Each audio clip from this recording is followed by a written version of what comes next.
Mr. Michael Booker, one of our managers. Good evening, Michael. Good evening. How you doing? Yeah, not too bad. How are you this fine evening? Been busy. Been busy all day. Indeed, yes. I've seen you been online the last few days with your drivers. Yeah. So we've touched on this a couple of times now. You've got your two boys out at the top of the championship today. What's the plan going into this race? Are they free to race? Yes and no. I mean, we'll see how it goes in the race, but I'd say the most important thing is making sure that they both finish as high as possible. Because it's our home Grand Prix, so we really want to try and get as much out of it as we can and try and stop the Mercedes from getting any decent points. Because Dean's the biggest rival.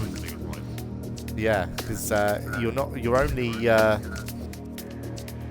couple of races away from securing the Constructors' Championship now. Do you think Dean's your main rival then? Because you've got Dan still sat in third in the championship. Do you not think he's a rival today as well? Not at Monza, because I say the track isn't built for the Red Bull.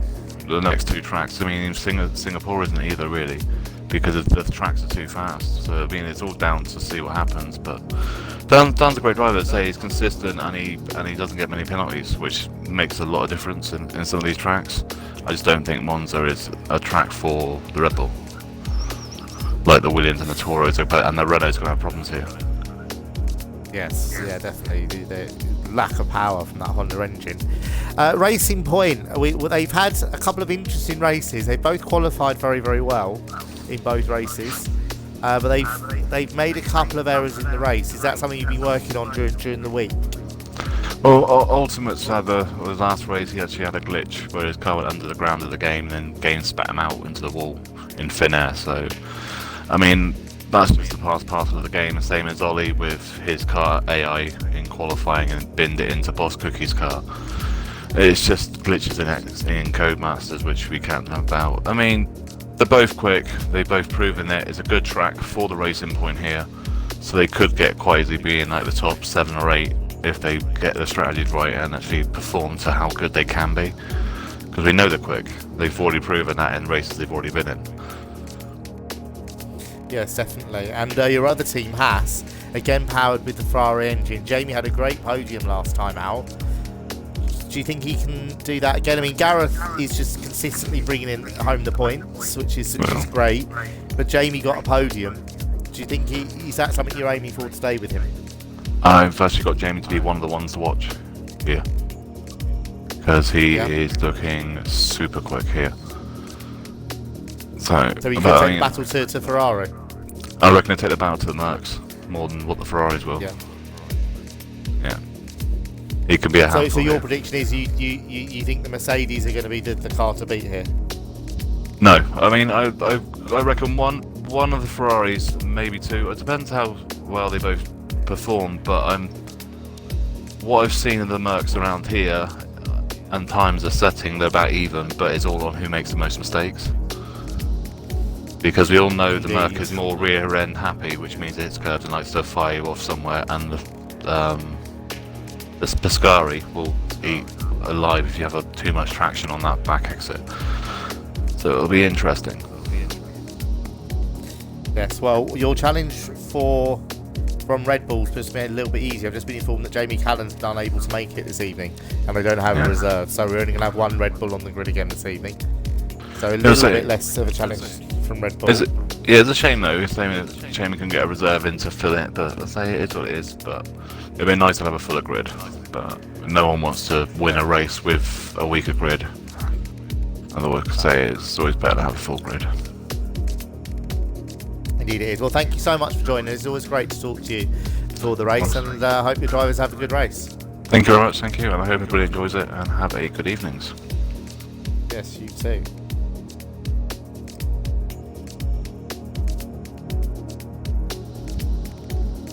So that was one of our managers there, Michael Booker. Like I said, he's manager at Ferrari, Racing Point and Haas.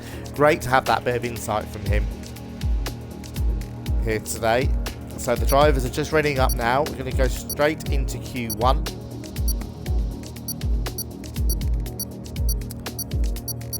And it was interesting to hear what he was saying there. He reckons the Ferraris will be ones to watch, but definitely Jamie Keats in that Haas. Great podium from him last time out at Belgium, and he reckons he's going to be right up there in the mix as well. Just a couple of driver changes to go through for you this evening before we start.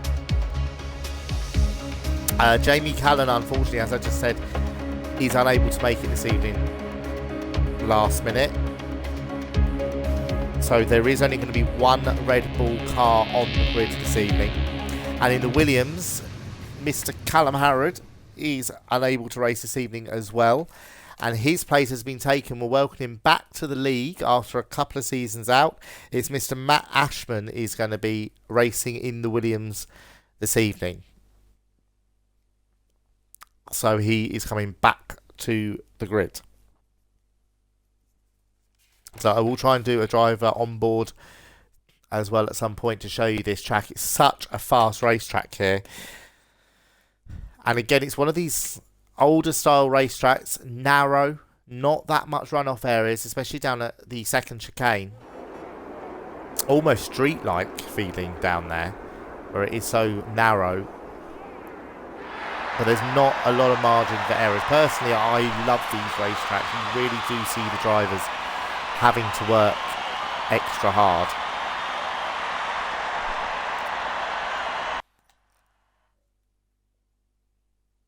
So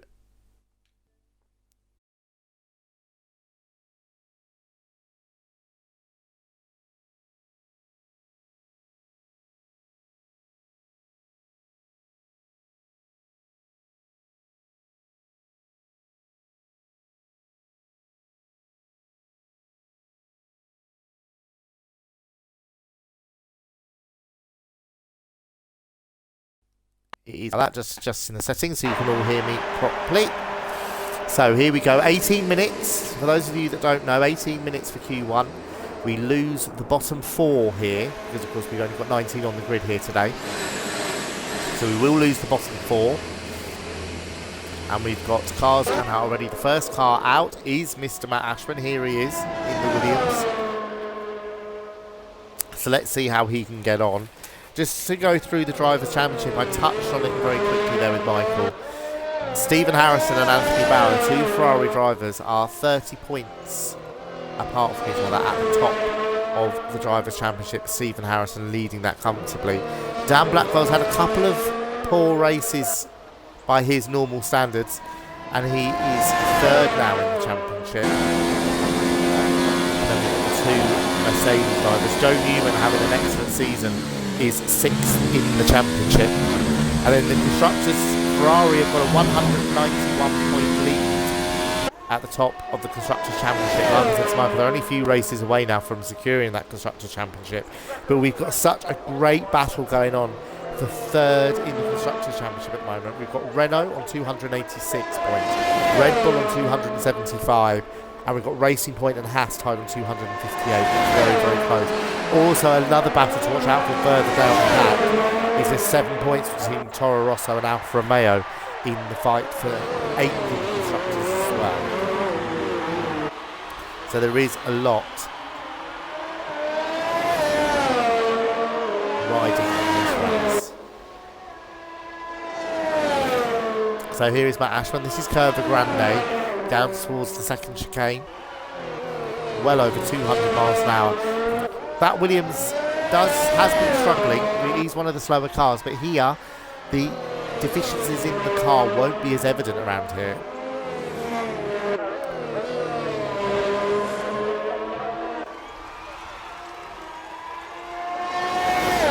The Mercedes power there really, really helped this Williams.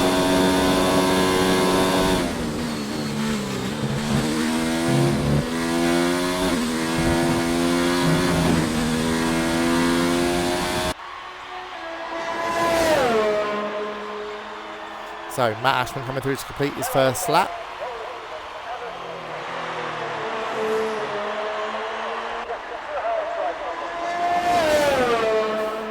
And let's see how he gets on. So the first driver to set a lap time, and Matt Ashman goes across the line on a 1:22.1. That's a good competitive time in that Williams. Ollie in the Racing Point has really gone faster, and Dean Barry goes faster still, a 1:20.0. Matt Goodyear in the Alfa Romeo, he goes third. Anthony Bauer goes second. Here with Jamie Keats, what a drive he had in Belgium to come home on the podium. Patrick in the Renault has gone sixth. Stephen Harrison goes up into third place. Arthur Bowler goes third as well. Here comes Jamie Keats, he goes fourth. So good lap time again from him. A lot of cars out on track. Here is Ryan Sturman. Had two brilliant qualifying performances so far in the Alfa Romeo. Both times he's got into the top 10. Unfortunately has retired for both races. Last time out was so unlucky. There was another car, I believe a Toro Rosso, his teammate, crashed in Belgium. Spun out into the middle of the racetrack, and unfortunately Ryan ended up collecting him. But completely not his fault. Very, very, very unlucky in the last race. And he goes up into 8th place on the 1:21.4. Here is Joe Newman in the Toro Rosso. He's having a brilliant season, he really is. He's 6th in the table at the moment. He's very much best of the rest in terms of behind the top 3. He now comes out of the final corner and he goes 11th. Andrew's gone 12th in the other Williams. Here is Sam Congreve, also a good drive from him, solid points position. If I remember correctly, he was 6th in the last race and he goes 10th on 1:28. But if you remember what Michael was saying earlier on, they really do expect the McLaren and the Works Renault and the Red Bull and the Toro Rosso to really struggle around here. It's not a circuit for a car with limited power, and we know the Honda and the Renault are probably the two weakest engines on the grid. So good effort from him to go into getting himself at the moment into the top 10. Matt Ashman going out again in the Williams. I will try and get an on-board. I might try and do it with Matt Ashman actually, as he's back in the league now. So there's no one else at the moment about to sell lap time. Still waiting for Ant Waddington, Matt Ants, Gregor Telford and Scott Larvin to set their lap times. They are currently at the bottom of the timesheets, but they're on their outlaps now.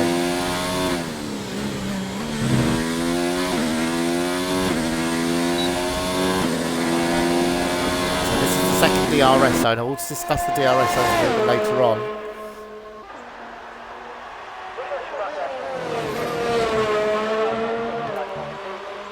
So as he goes through the last, okay, a lot of curb there. You've really got to attack the curbs.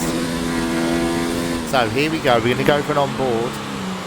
Slow him right down, on the way down to the final corner. Just get a little bit of extra space. There's a McLaren not far ahead of him. So this is a crucial corner. You've got to get this line right. And onto the pit straight. Here comes the DRS. The cars will be approaching 220 miles an hour here. Then you brake exceptionally late, about 125 metres all the way down to 50 miles an hour for this first apex. Second 45 for the second apex. Hard on the power. And Curva Grande, absolutely flat. Just take the line of least resistance. Don't move the car about too much, you'll lose time doing that. Keep it over to the right hand side here for the Rogier chicane. Brake down to fourth gear, 75 miles an hour. A lot of curve there on both curves. You've got to do that to tackle. Then into the first Lesmo. Camber helps you. 105 miles an hour on the apex. He has backed out of this lap, unfortunately. Into the second Lesmo, again about the same 105 miles an hour. This is the second DRS point. Hard on the power again, up to about 210 miles an hour with the DRS open. Into a Ascari, flip down a couple of gears, 100 miles an hour on the apex. Flat through the second part, slight lift in the final part. And then back on the power again along this back straight. Keeping to the right hand side for quite a long time. It's very bumpy on the left there. Come over to the left in the last moment. Parabolic about 115 miles an hour. And then just let the car wander to the outside. Again, take the line of release resistance down the pit straight and over the line. So Matt Ashton is about to start his flying lap now. Let's see how he can do. He is 13th at the moment. So he'll definitely be looking to climb from there. Joe Newman has gone at 14th. Gareth Lambourne is currently 17th. Matt Anderson has had a slow first lap as well. I've noticed a couple of drivers doing that. Matt Ashton doing that as well with there. Having a slow first flying lap and then going quick for the second one. And Waddington's decided to abandon his lap. So this is Greg Telford in the McLaren. His teammate is currently in 11th position.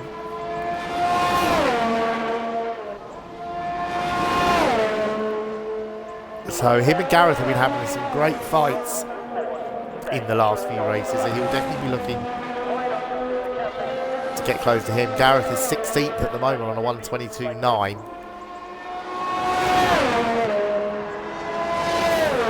As there's a racing point going slowly there on the left-hand side. He's nicely out of the way there. It's so difficult to see. I think that's Matt Ashman just behind Gregor as well. So here comes Gregor across the line.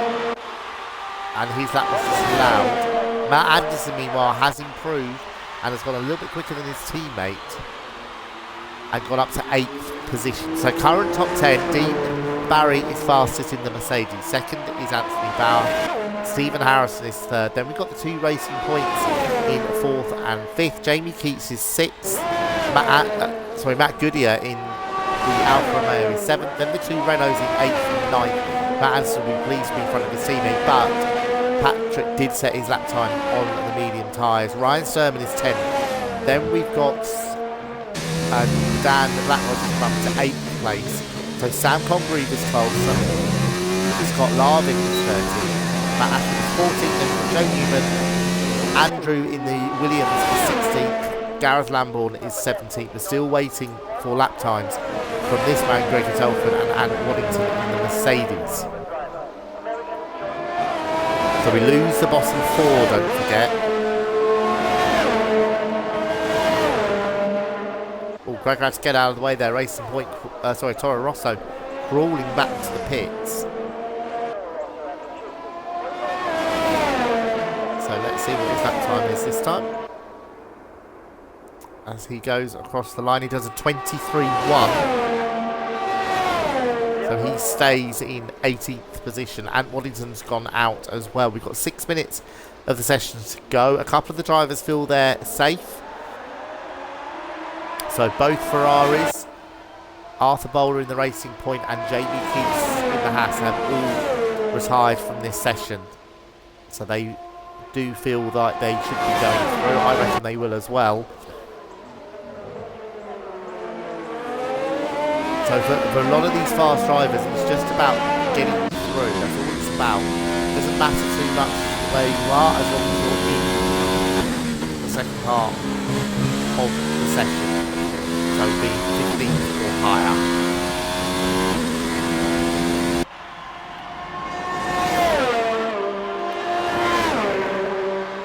So here comes Ant Waddington, and the other Racing Point has now retired as well.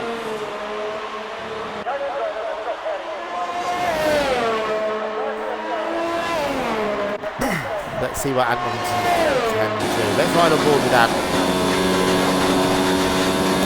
That wasn't a full racing speed. Here we go, just under 220 miles an hour. Brakes so late, 50 miles an hour into the chicane. A little bit wide on the apex there, a bit of understeer there. Then a nice bit of traction on the exit through the curve of Grand. They just build up the speed. By the end of this corner, we're doing over 200 miles an hour. Keep to the right hand side up to 200, just under 210. Break down again into third gear, 70 miles an hour. Come over the curves there. Back on the power. The camber helps you here. Into the first race car, 105 for the first one. Short burst of power. Then break down again, 105 for the second part. A little bit tighter, especially on the exit. Second DRS zone. And here we go, climbing up through the speed, up to again about 250 miles an hour in qualifying mode. Flick down to 50, 105 miles an hour. Almost flat through the second part, flat through the final part. And again, keeping the team there, just sort of drifting to the right hand side and the middle for a long time. Then over to the left, drifts over to the left hand side, down into Parabolica.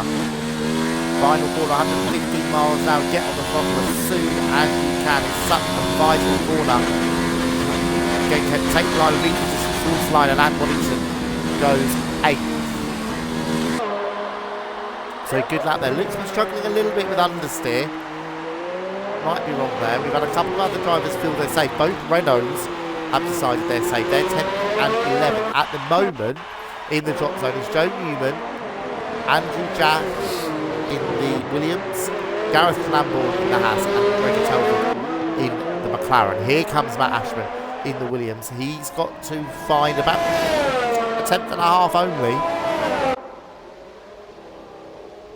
to move himself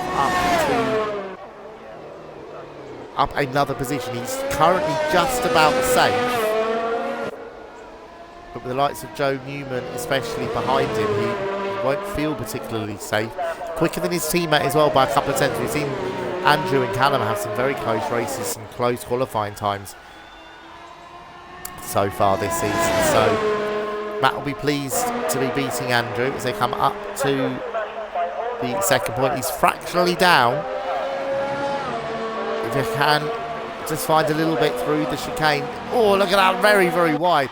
Pushing super hard there, really trying to keep the car absolutely flat through the second and third parts of the Ascari chicane, down towards the Parabolica once again. And I think this lap has been disallowed for that running wide bit there. Let's have a look as he crosses the line. Well, it wasn't quicker anyway, 22.5. So does he have the fuel to do another lap? Who else is on a lap here? Joe Newman starting his flying lap. We've got 2 minutes of the session to go. Andrew's gone out as well. Here comes Gareth Lambourne. Not a great first sector. This is Gregor Telford in the McLaren. Expecting the McLaren to struggle. He was a quarter of a second up on his previous best. Oh, a lot of curb. Too much curb. He's off. Way too much curb there. That's the, you've got to attack those curves, but if you take a little bit too much, as Gregor found out there, you will end up just flying off into the gravel. It's a nasty sausage curb on the inside of that corner. And if you just catch it wrong, it will make the car go airborne. Here comes Gareth. He's backed out of this lap.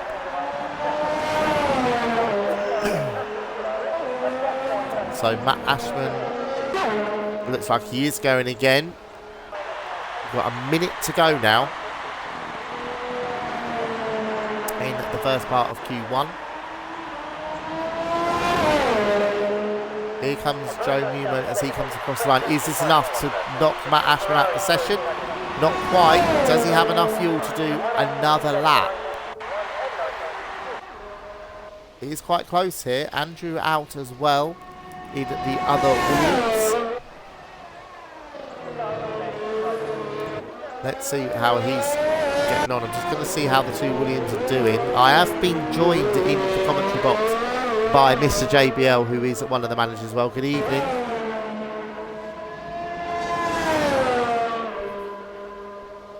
Are you there, Mr. JBL?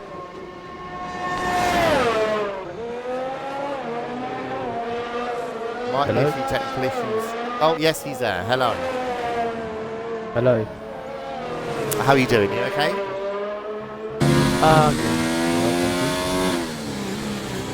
Good. So we're just coming towards the end of Q1 now. It looks like one of your drivers might just be scraping through since that. Matt Ashton is currently 15th. He's on a lap at the moment.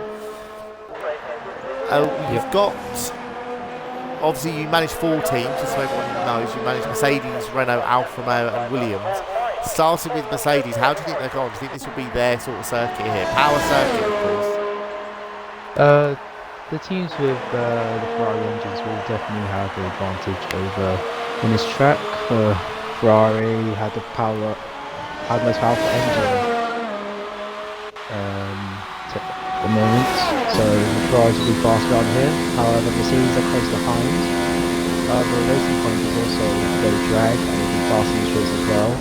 All of Mike's teams will have advantage in the qualifying, partly because Mercedes or Ferrari engines. Although the Williams has a Mercedes engines, it doesn't have any downforce and it's very draggy on the straights. So it's definitely one of the worst tracks for the team. Renault have a weak engine. I think most people know about that, so that would be a problem for them as well. However, I am confident they'll make it to Q3.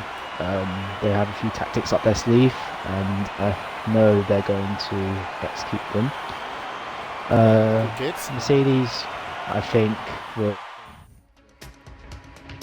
will be quick. I know that Dean's been very good around here, so hopefully we can compete with them. I think none of the Honda power units will be able to catch us. And how about Alfa Romeo, your other team? How do you think they'll get on? Ferrari engine, of course, in the back of that car, so that will give them a bit of an advantage. Yeah, Alfa Romeo will definitely be strong around here.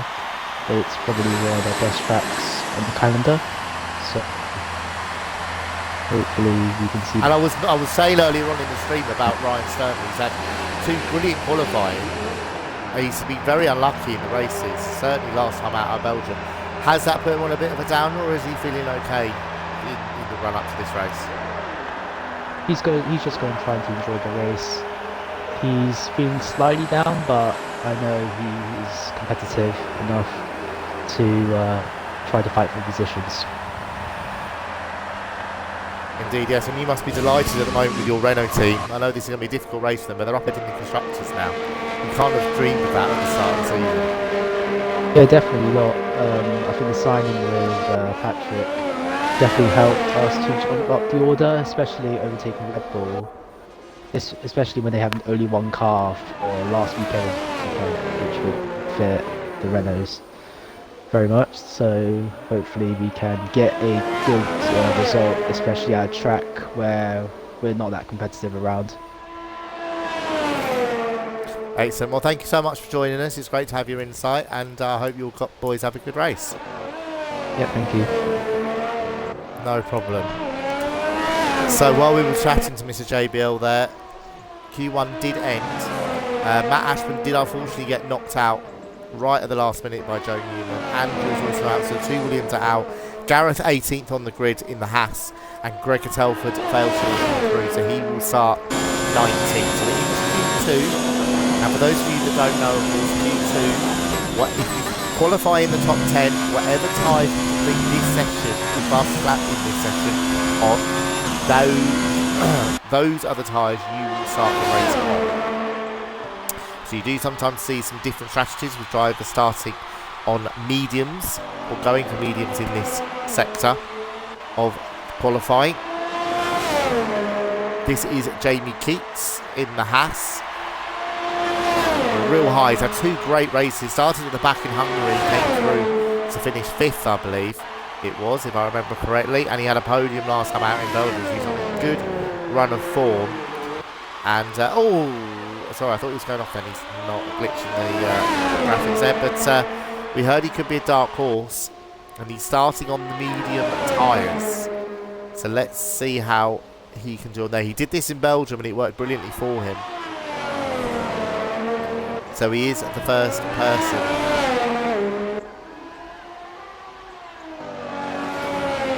to go out on the lap. And interestingly, I've just heard from Michael Brooker, thank you for the insight during the races, Michael. It's only his boys at the moment, though, on the medium tyres. That's the 2 Ferraris, the Racing Point, and the 2 Haas cars, or the 1 Haas car that's left. Arthur Bowler goes fastest in the Racing Point, and Bauer second. So that's an interesting point there. So the Racing Point quicker on the medium tyres than the Ferrari. The Haas getting a good toe from the back of the Alfa Romeo. Ollie's gone 4th. So we heard from JBL, he reckons his cars are going to get to Q3 with some of their extra tactics. We quite often see around here a lot of slipstreaming. You've seen it again here with the Haas giving a tow to the Alfa Romeo, but a lot of these team managers, of course, where they manage multiple teams, we may see a lot of them helping each other out. Because, of course, we've got the Alfa Romeo and the Renault team being managed by the same manager, so could we see the strongest engine helping the weakest engine out here? Talking of Renault, Patrick has gone fastest on a 120.5. Dan Blackwell's pulled out a good lap as well in the Red Bull on a 120.6. We got Stephen Harrison out on track now as well. Arthur Bowler still third. Excuse me. Anthony Bauer fourth. Sam Congreve is fifth in the McLaren. Jamie Keats sixth. Matt Anderson seventh in the second of the two Renaults. Ollie Sonen is eighth in the Racing Point, and Matt Whittier is ninth. And Sam's just come up into fifth. So that's a good lap from Sam. So we're still waiting for a lot of these drivers to go out.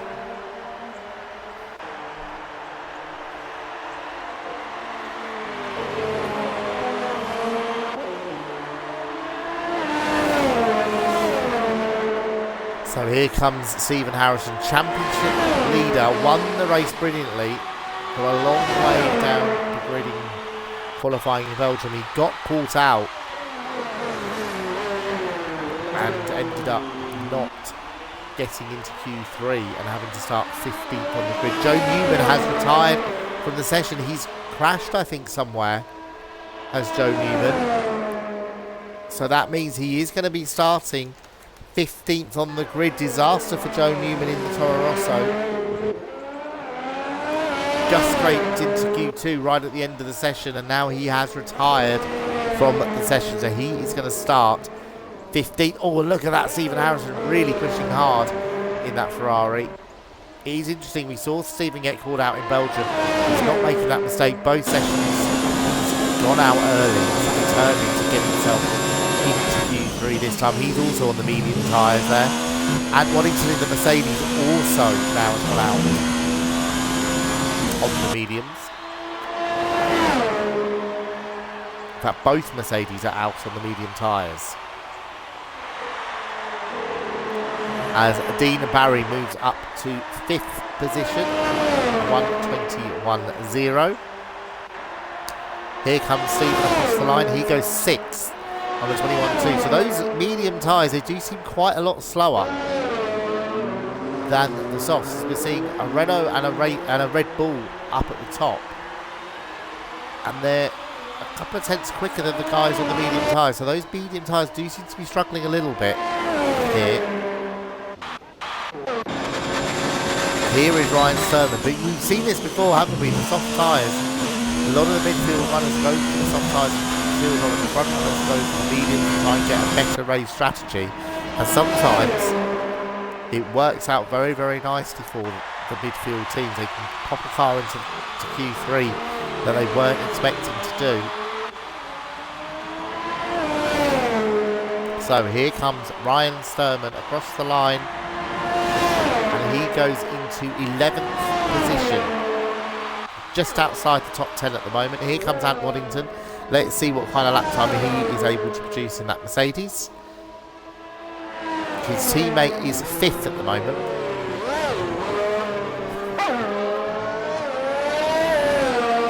On a 1:21.0, so that is definitely going to be the target there for Ant.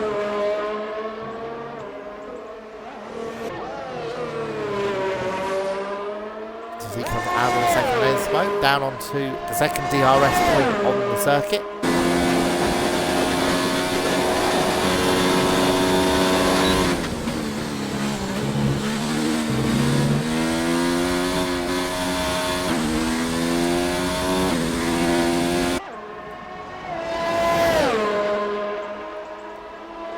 So now comes through to complete his first flying lap in Q2. other cars going out. Interestingly, Patrick's gone back out again as well. Fastest at the moment, but he's gone back out again on a new set of softs. As Ant Waddington isn't in the top 10 there. A 1:22.0. Anthony Bauer's gone fastest in the Ferrari. So they may have to rethink down there at Mercedes. Because at the moment, Ant Waddington is not in the top 10.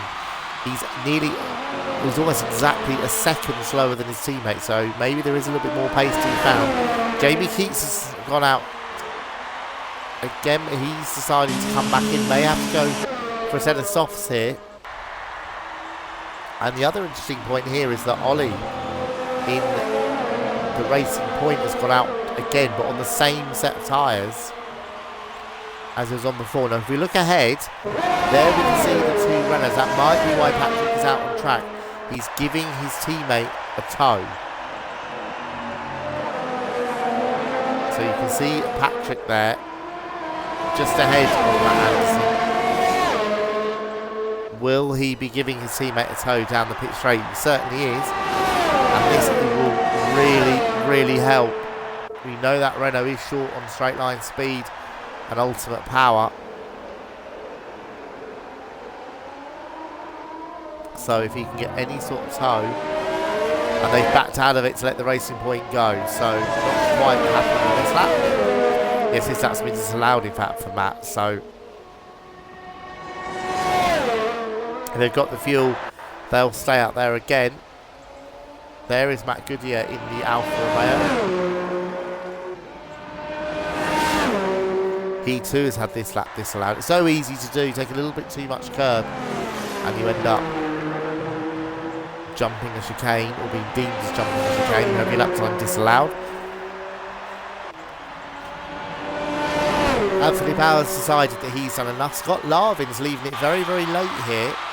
We've only got 4 minutes to go of Q2 and he's still not got out on track.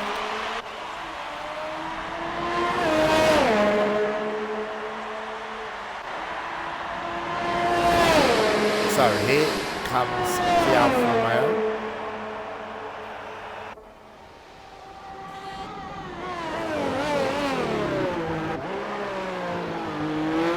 A lot of curb there in turn 1, but he'll get away with it there.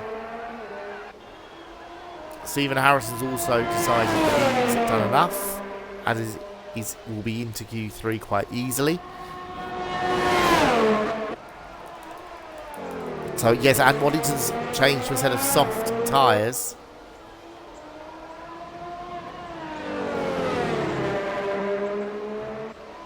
So he clearly feels he needs to improve.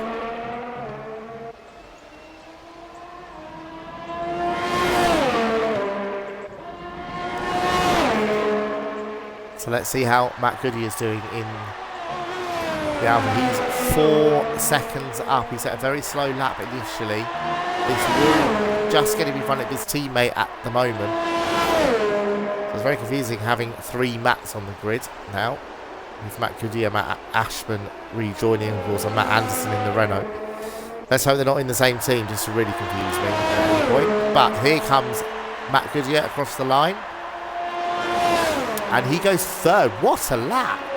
He pulled out there. 1:20.6 in the Alfa Romeo.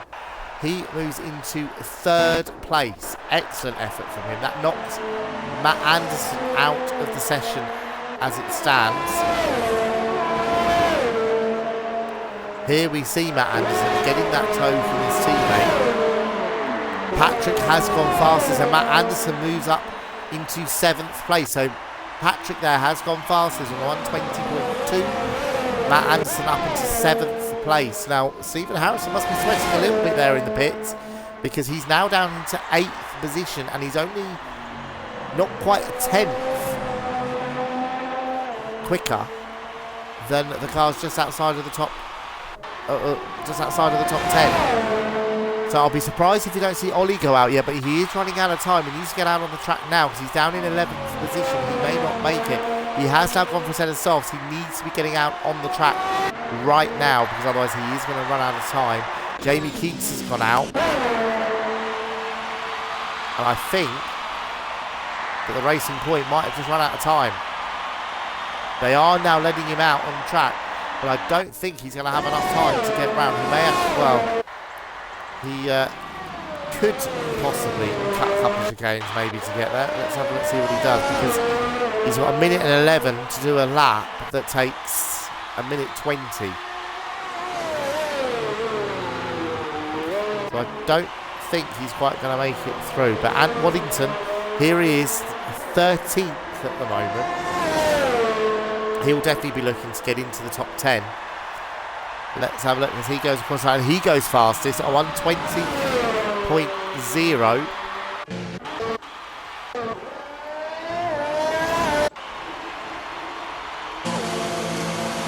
So Ryan Sturman pits. He's not going to certainly go. So this is Scott Larvin in the Toro Rosso. So that is ahead of him. It might possibly be a McLaren. We heard from Joe Allen earlier that they were going to use each other. He's a Red Bull. So of course, yes, that's also the same manager. It does look as if they are going to try and use each other to give each other a tow. It's Dan Blackwell who's currently 5th, giving Scott Larvin a massive tow. And literally, Scott just crossed the line in time there. Just. It's a big, big tow. He only had it for the pit straight. Let's see if it is enough. At the moment, we have our bottom 5. Can Scott Larvin get himself out of there? Oh, a little bit wide, He'll just get away with that. No, he's backed out of it. He's not going to sell a lap time. The 2 Toro Rossos are going to be 40 and 50. Ryan is also out. I'm very, very surprised to see Ollie out as well in 12th. Get round in time. The other one who's surprisingly in the bottom half at the moment is Jamie Keats, but he's on a much better lap and he goes up into 3rd place. Well, at the moment, Stephen Harrison is 10th and Sam could... No, Sam's not quick enough and he's not going to make it through. Well, that was very, very close for Stephen. He timed that to perfection, didn't he?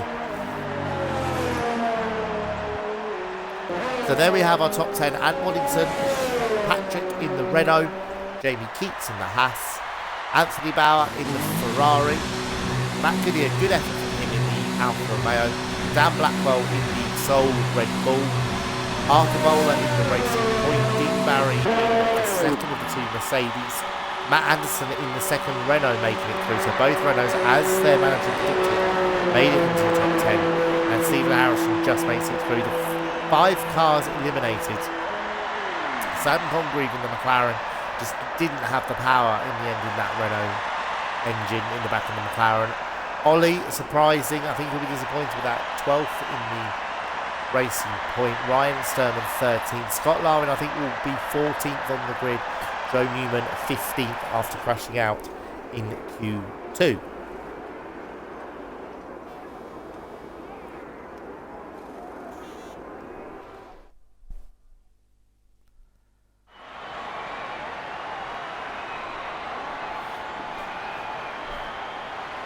So we see confirmation as we're now waiting for Q3. We lose another 3 minutes here. We're down to just 12 minutes now for Q3.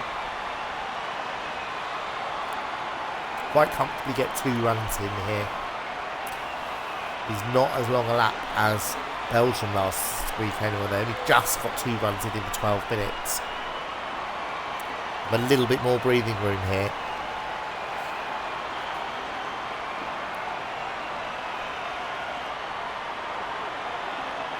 So just waiting now for Q3 to begin.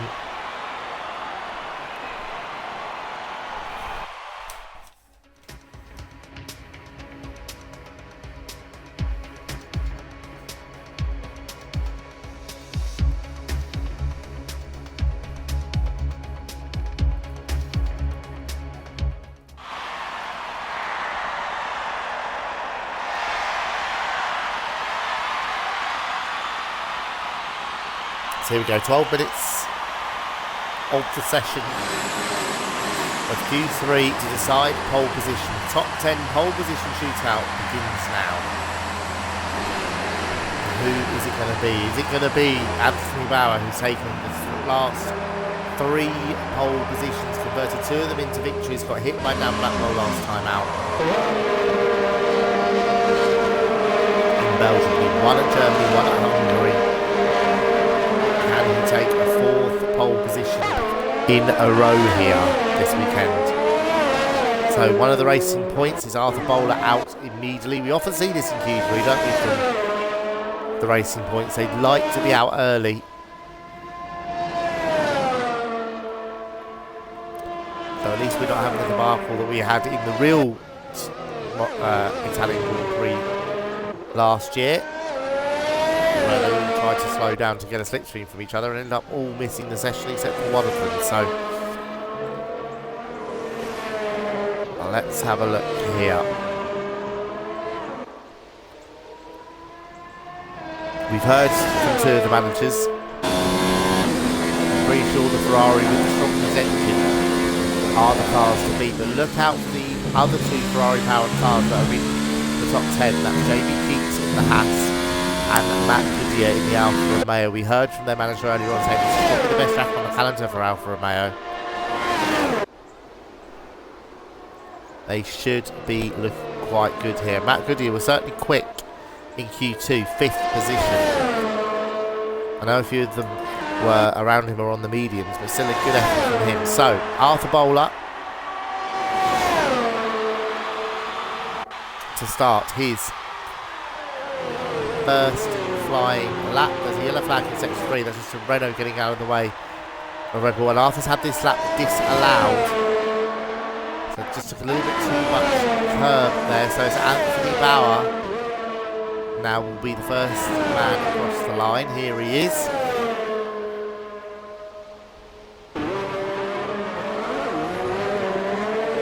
Up a little bit there on the way into turn 1, just about get away with that. Behind him is Dean Barry also on that. I think Dean may be trying to get a little bit of a sneaky slipstream. Another slight lock up there from Anthony Bauer. That's unusual into the second Lesmo. Anthony Bauer getting a lovely toe from the back of the racing point. So the racing point there helping one of his manager's other teams there quite nicely with a big toe down the back straight into Ascari, getting nicely out of the way.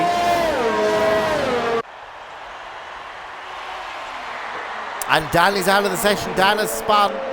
Dan Blackwell has spun out of the second Lesmo and is out of Q3, so he's going to line up in 10th position as Anthony Bauer goes across the line and Dean Barry slightly quicker.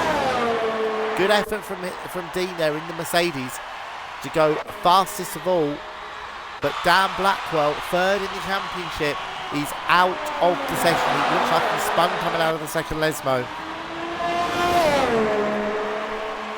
and he's out. Here comes Jamie Keats. He goes across the line, 3rd out of the 3 at the moment.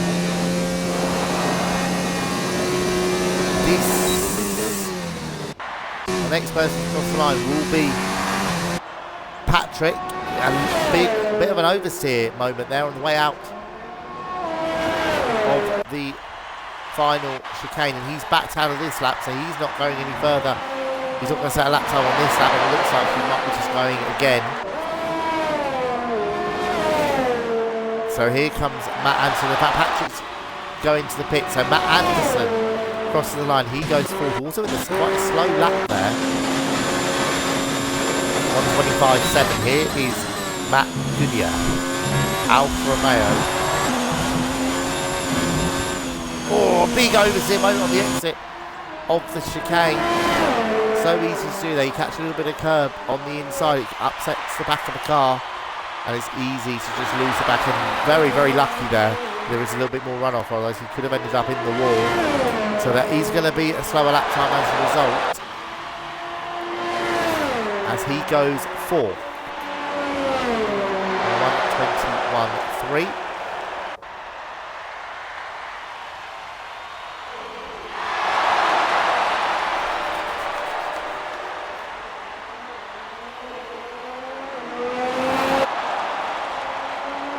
who else is out? Stephen Harrison is out in the Ferrari.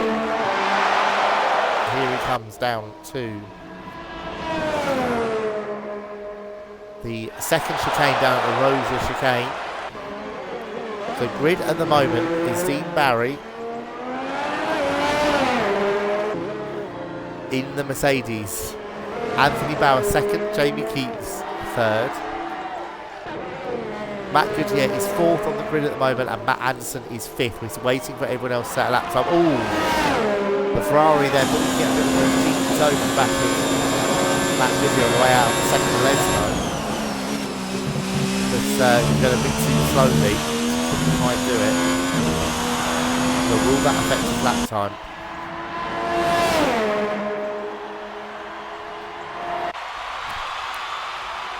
So we heard from Michael Booker earlier on, didn't we? He was expecting the Ferraris to be better than the Mercedes at the moment. Dean Barry on pole position. He's gone faster than Anthony Bauer. Look at that, our first lap time today under 1:20. Stephen Harrison takes pole position temporarily at the moment, a 1:19.8. What a lap time that is. As Waddington, I believe. No, it is Dean Barry. I think he's going to do one run here. Of course, don't forget, he did do the extra run in Q2.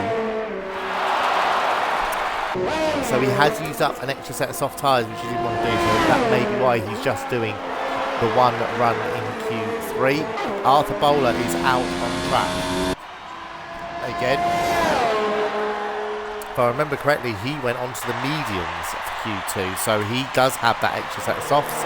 We saw him make a mistake in the first part, in his first run. Hasn't done that this time. So Arthur Bowler, where's he going to go in that racing point? He goes 4. 1:20.3, fractionally faster than Jamie Keats. A good effort from him in the racing point. Second row of the grid here, looking too unlikely for that racing point at the moment.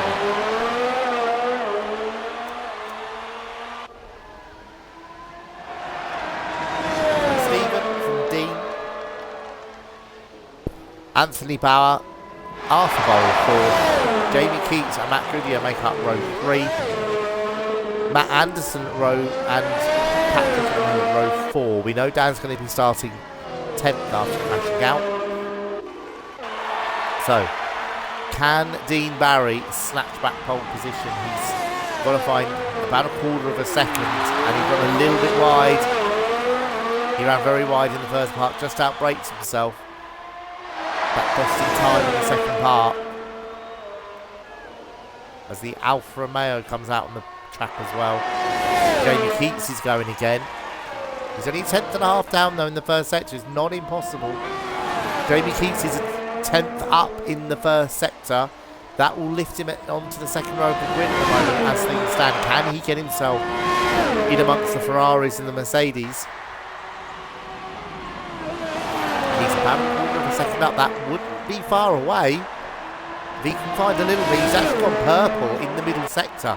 So this is a good lap here for Jamie Keats. Can he get himself up there in the top 2 rows? He was 3rd on the grid in Belgium. Of course, that's where he finished. Can he get himself up there again? Jamie Keats goes 4th. A fraction off, half a tenth off the front row of the grid at the moment as things stand.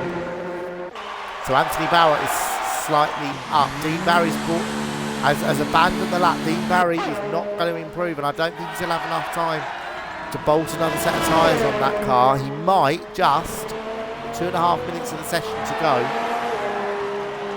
Here comes Anthony Bauer. He's 2 tenths up. He's going to be very close to his teammate here. Can he get a bit of a toe? He can. Ducks out from underneath it. That will give him a fraction of a second. The 2 Renaults look like they're going to tow each other once again. So here comes Anthony Bauer. Can he take pole position for the 4th race in a row? Yes, he can. What a lap time he found there. Done a lot of time in the final sector. 1:19.4. 3.5 tenths quicker than his teammate. That is a fine effort there from Anthony Bauer. So we see the 2 Renaults. Yes, one is definitely helping the other there.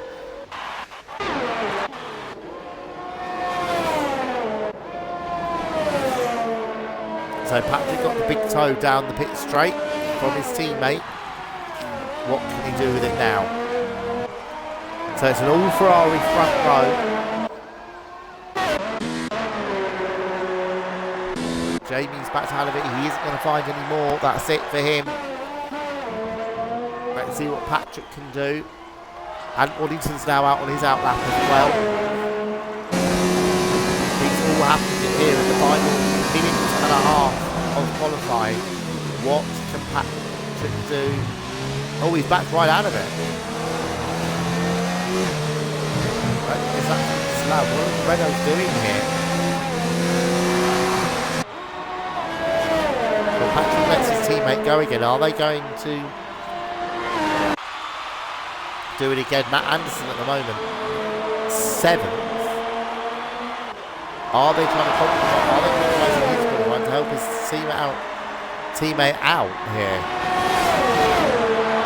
Possibly only 126 from Patrick. Look at that once again, a huge toe. And that Renault hitting just under 220 miles an hour. Can he get it slowed down in time? Yes, he can. So, last effort now from these drivers. And Waddington's on his lap now as well. The Ferraris can't do any more. Neither can Jamie Keats. Dean Barry has managed to get out again. He starts his final qualifying lap as well. So very, very good teamwork here from the two Renaults, really helping each other. And Patrick's had this lap disallowed. So he's not going to... Well, that lap time, that 126.7, is all he's going to do. Here comes Ant Waddington.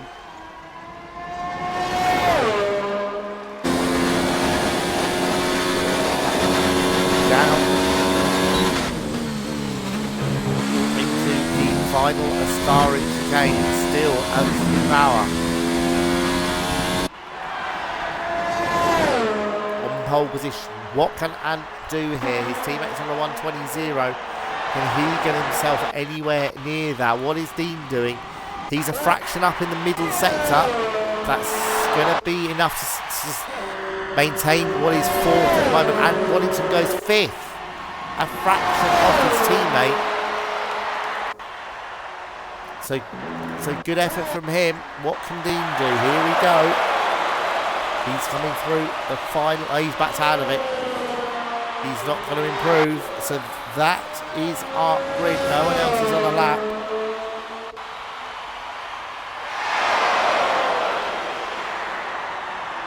So well, it all happened there, didn't it? Right towards the end of the session. But there we have, for the 4th time in a row, Anthony Bauer has taken pole position. And I didn't actually see it, but Arthur Bowler has popped it onto the front row of the grid. I'm very sorry, I didn't actually see that time change. Arthur Bowler, what a lap time from him, a 1:19.7. He is going to start on the front row of the grid. Great effort from him. Stephen Harrison 3rd, Dean Barry 4th, and Waddington 5th, 6th for Jamie Keats in the Haas. I think we're a little disappointed. A few people's dark horse for this weekend. He starts 6th on the grid. Matt Goodyear 7th in the first of the Alfa Romeos. Good effort from him in the Alfa Romeo. 8th for Matt Anderson and 9th for Patrick, the two Renaults, 8th and 9th. And Dan Blackwell will line up in 10th position on the grid.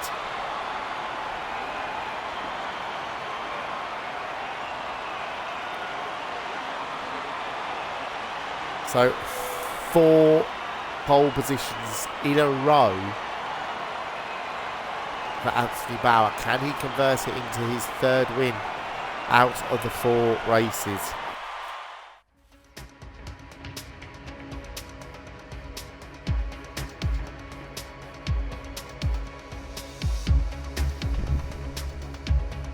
So what a qualifying.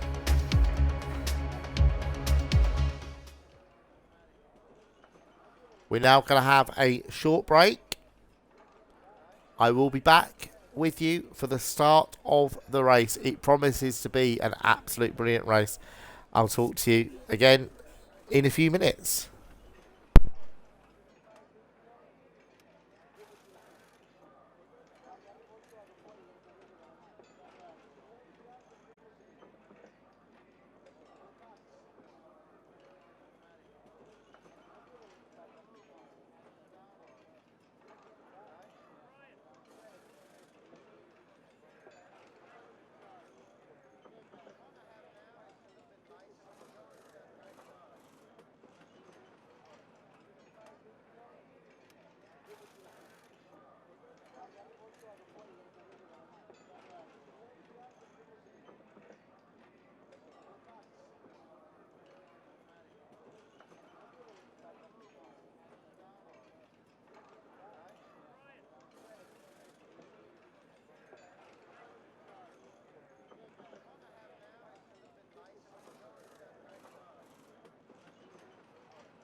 The race is about to start. Good evening. Welcome to the historic Monza, home of the Tifosi and home of the Italian Grand Prix. We're just over 2 hours drive in the northeast of Italy from Ferrari's base. We're just over 3 hours drive from Toro Rosso's base, which of course used to be the Minardi team. It was built in 1922, this racetrack. And interestingly, it was actually the third oldest racetrack, purpose-built racetrack in the world, after Brooklands in England, which is part of it is still there, and Indianapolis over in America. It's been on the calendar almost non-stop since the beginning in 1950. Only once was it missing, back in 1980 when we went to Imola. Used to have the banked part of the circuit, of course, but that's not been used since the 1960s. Look out for the DRS zones here. We've got two, one on the main straight past the pits, and then one on the straight between the second Lesmo up to the Ascari chicane. Watch out for turn one. We saw some incidents in Belgium. It's a massive, massive braking zone, even from the standing start. So look out for that down into turn one. 11 corners here, 7 to the right, 10 to the left. Look out for the lap record, which amazingly, despite all the upgrades to the cars in recent years, the lap record still stands from 2004 here, British Maracana 121.0. Just to go through the grid, Anthony Bowers, 4th pole position in a row, Arthur Bowler, fine efforts in the front row beside him, Stephen Harrison 3rd, Dean Barry 4th in the first of the Mercedes. Got Ant Waddington and Jamie Keats on row 3, Matt Goodyear and Matt Anderson on row 4. Then we've got Patrick Carrasco in the Renault, Dan Blackwell in the Red Bull on row 5, Sam Congreve and Ollie in the second Racing Point on row 6, Ryan Sterling and Joe Newman and Toro Rosso in row 7, Scott Larvin, the second of the Toro Rossos, and the Williams of Matt Ashman on row 8. And we've got Andrew and Gareth on row 9. We don't appear to have Gareth in the race at the moment either.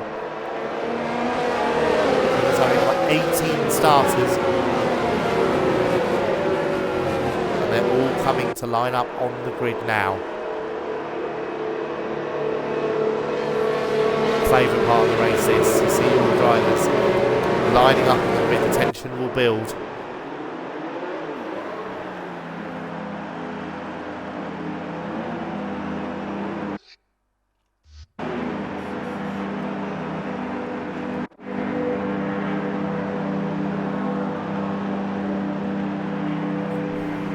Sorry, it's not the best camera angle, but it's not the best. There's nothing I can do about it at the moment.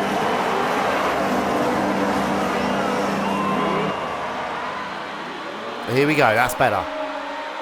5 lights coming on, you know what happens next, guys. Lights out, away we go. It's a good start by one of the Mercedes. Ant Waddington's had a cracking start in the Mercedes. He's coming through. Arthur Bowler, he's going for the lead. Arthur Bowler takes the lead in the Racing Point. Anthony Bauer trying to hold it on around the outside. Arthur Bowler moves into the lead. Cracking start in the Racing Point. Ant Waddington's had a good start. Oh, he's trying to scan from Bauer for second, and he's done it. He's made it stick. Anthony Bauer, 5th on the grid, has moved into second place. What a start from him. Arthur Bowler still in the lead. They've all got round turn 1. Good start as well from Gareth. He's moved up a place as well. Matt Athens had a good start up a couple of places. Patrick's dropped back a little bit. But what a start. Arthur Bowler in the Racing Point takes the lead of the Italian Grand Prix. Ant Waddington right behind him. Cracking start. Just what he would be looking to do. From the dirty side of the track as well, so what a start. And Ant Waddington start of the race definitely up 3 places. From 5th of the grid up into 2nd position as they come down for the first time into the scurry. Jamie Keats has had a good start as well. He's up into 4th place. Dean Barry's had an iffy start. He's dropped back into 5th where his teammate was at the start. So as they now come down, Stephen Harris has not had a good start either. And we've got a retirement already and the safety car is out. Matt Goodyear has spun at the Ascari chicane and is out of the race. He becomes our first retirement of the day. Disaster for Matt Goodyear. He'd done so well in qualifying. And he is out of the race on the first lap. What a disaster for him. Alfa Romeo, of course. Dan Blackwell in the pits. I'm not sure if there was an incident there with those two.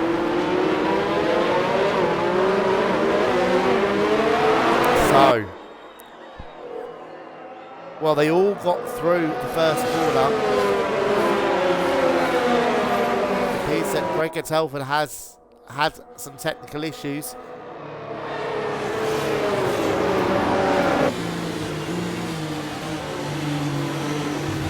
So first retirement, but what a start for Arthur Bowler. He leads the race. I think this is the first time he has led a race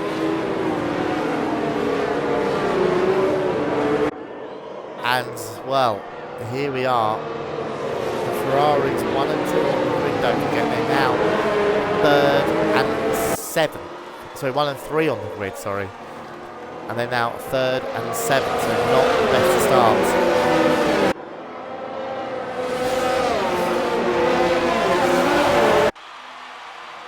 So,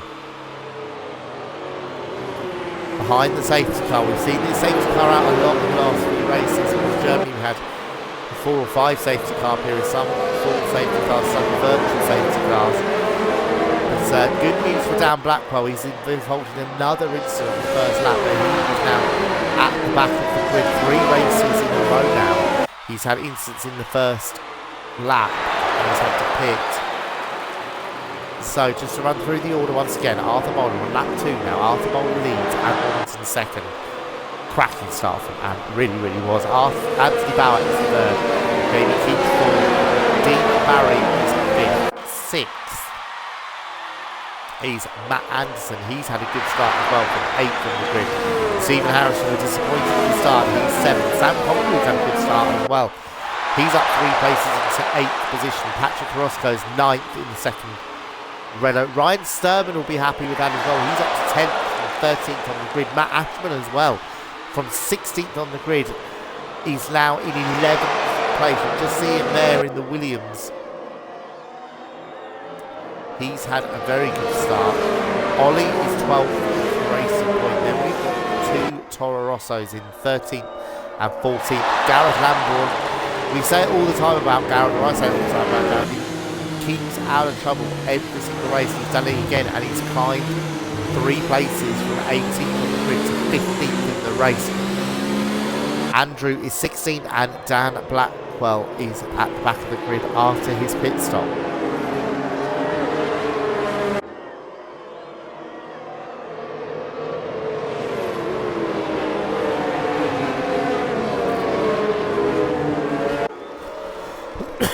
So we're under a safety car.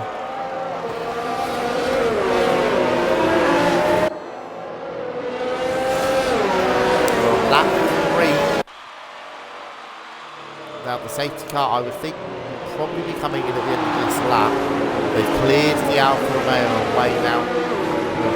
Matt Goodyear. And yeah, safety car is in this lap, so massive pressure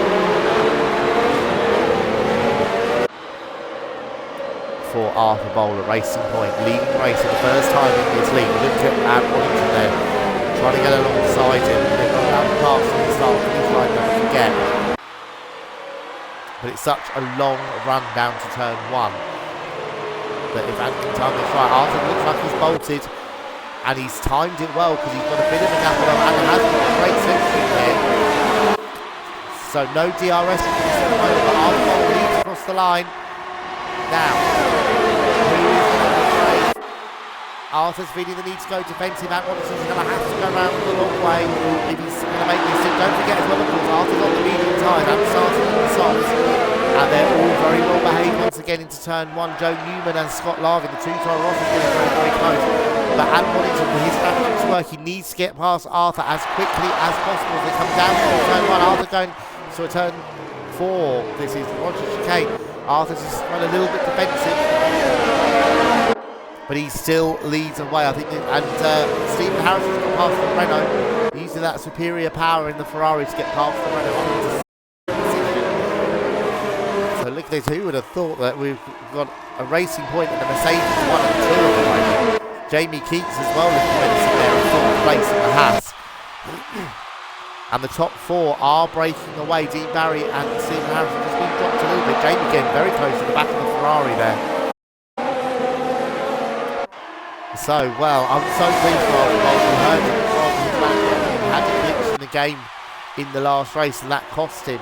He was running second at the time in Belgium as well, but this, he will be under so much pressure right now. Look at Dean's closing up as well a little bit. As well this time, and has got a great run. So DRS is going to be the straight line. We know that Racing Point's good in a straight line, and just cannot get close enough. He's braking very, very late as they go into the chicane. They're giving each other space. Great trying to get out. Wellington takes the lead. Arthur's going to get good traction here, and then he's going to be able to duck into the slipstream. Still no DRS at the end of this lap. Now this time Arthur's going to have the slipstream. Tries to go around the outside, ducks back into the slipstream again, and goes to fencing. How brave is Arthur going to be on the brake? I think let's have a look. Yes, and Wellington's got this. Oh, and Arthur loses a little bit of momentum there, and Anthony Bauer nearly comes to close behind him as they go into the first of the Lesbos. But Anne Wellington, that was clean racing and great driving from the pair of them. They're all so close. This is great to see here at Monza. It's usually a slip-streaming race because they're such a fast racetrack.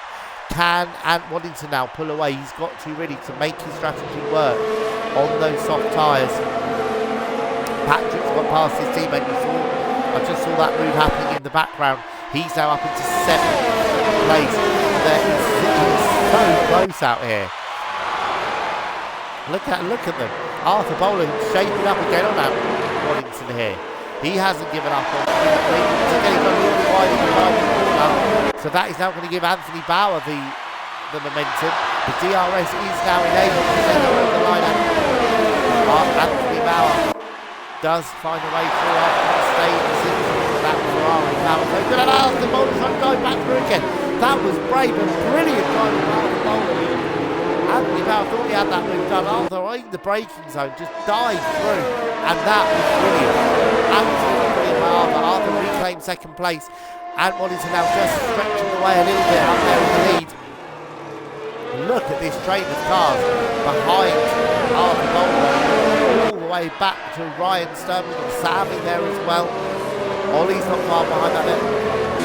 These battles really go second all the way down to Matt Ashton with 12 hanging on. There's a bit of gap, 4-second gap behind him. On lap 6 of the race.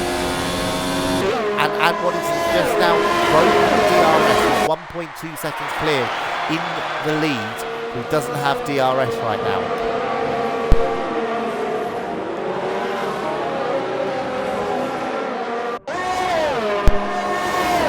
Down now to the end of the 6th lap. Look at that train of cars behind Arthur Boland. This is going to be a great race here. Sam and Ryan getting very close together in the battle for 9th place in the back of this train. But Ant Waddington now is starting to sprint. He's to set fastest lap of the race. He needs to get away. Those cars aren't going to last that long. Here comes Anthony Bauer with the DRS. Can he make it stick this time? He's sticking to the inside. And yes, he is.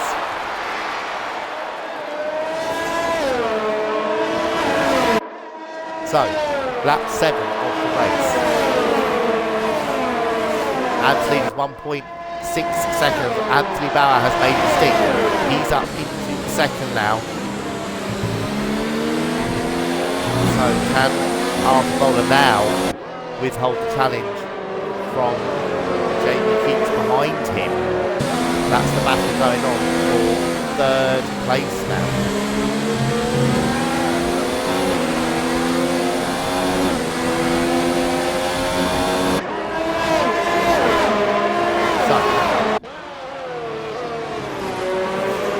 And now, Anthony Bauer, will he have the pace on those medium tyres, don't forget? Is he now going to have the pace to close the gap? He's slightly up in this lap so far.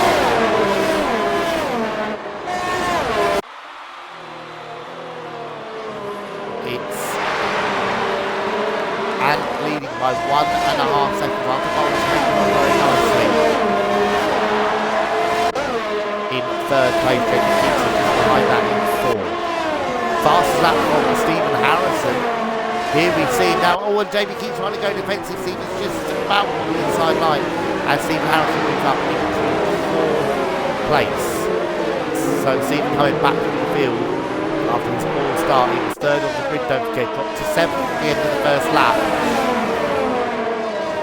And now he's back up into 4th place after Bowler's his next target. But I say though, Arthur's still hanging on to the back of that Ferrari. So it could be some good points coming here for Racing Point and for Haas. So, what else is going on down the field? Right here, Matt Anderson in 8th position. Sam Congreve is 9th. I'm just going to turn the race.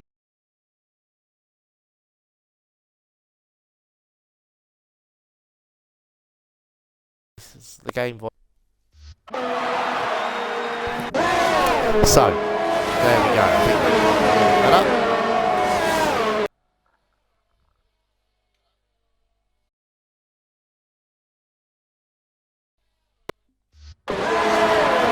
Here we go.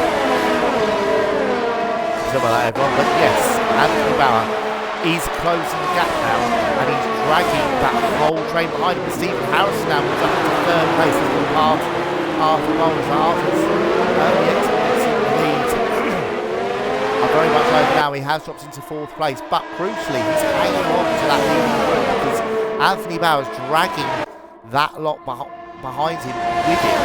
This is not what Ad Waddington would have wanted to see here. It's the 2 Ferraris, the Racing Point and the Haas all closing up on him.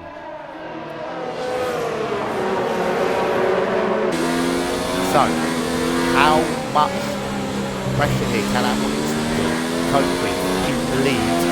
One of the first times I've seen him leading the race as well, I think. But he's doing this at the moment in the lead of the race. He leads by 0.3 of a second. Still, I mean, it was a great start from him. 5th on the grid, 2nd by the first corner. And now he's in the lead of the race, but he's coming under so much pressure. Matt Ashman gets a penalty. He's running in 12th position. So let's have a look now. Now we're going to see here how much straight line speed does the Mercedes have over the Ferrari, because Ad Waddington here is going to be under pressure with the slipstream of the Ferrari. He's gone defensive. Anthony Bauer's going to have to go to the outside. He's almost like a different formula there. He was so much faster and brakes very, very late, and he just about chops off in front of the Ferrari. So he's got away with that, and he retakes the lead. But great racing there. Again, good respect between those 2 drivers. They gave each other space. And in fact, look, if anything, it's just put Anthony on a bit of a back foot. And is he letting his teammate go? And Dean's out of the race. Dean Barry's out of the race. What's happened there? He's gone off at Curva Grande, I believe. Yes, he has. There he is in the wall. Dean Barry in the Mercedes is out of the race. It becomes our 2nd retirement of the day. And we've got the safety car out once again. He's gone off at Curva Grande there. Disaster for Mercedes in this race.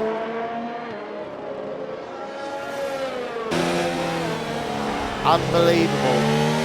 And a penalty for Matt Ashton. Another penalty, someone drives through. Penalty for speeding under the safety car. And also for Matt Anderson. So Matt Ashton is 11th, Matt Anderson is 7th in this race at the moment. The 2 Renaults have quietly got themselves up into 6th and 7th position there. Ryan Sturman having another 5 drive at the moment. He's in 8th place now in the Alfa Romeo. Well, Dean Barry out of the race.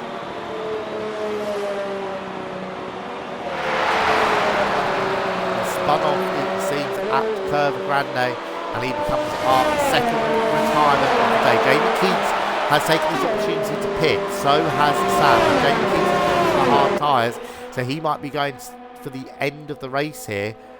What is Sam going to go? He's gone on to mediums, so he will probably be stopping again. But that's an interesting call there from the Haas team. They've gone on to a set of hard tyres. So lap 11, under safety car for the 2nd time here this afternoon. Ant Waddington leads the race from the 2 Ferraris. Arthur Bowler 4th.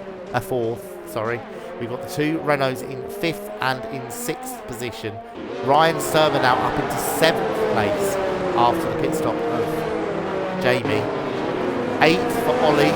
Matt Ashman up into 9th place. We saw Callum on the fringe of the top 10 in Belgium, and Matt Ashman's doing it again in the Williams. Dan Blackwell's up to 10 after his early stop for a nose change.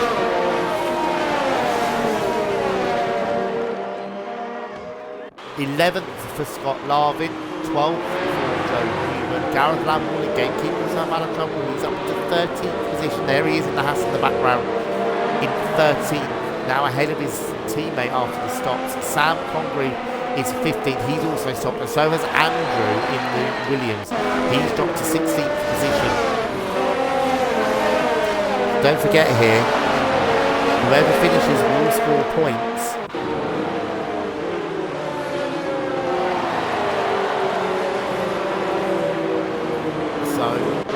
That's, I mean, Gareth showed really what can be done. He's consistently got points throughout this season, and it looks like it's going to get it. In fact, Gareth in the World Championship is sitting in 11th position on 84 points. So Gareth here looking good. To get more points. He's in 13th at the moment.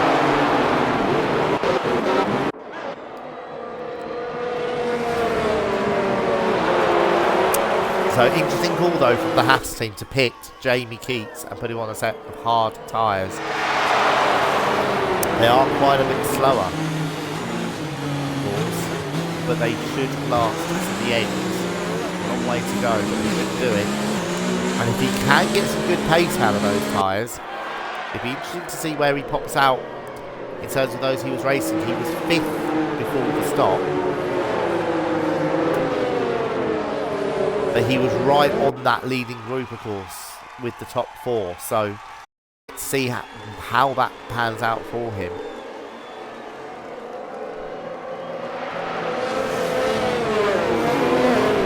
So safety car on this lap. I can't see any reason why it will stay out for any longer.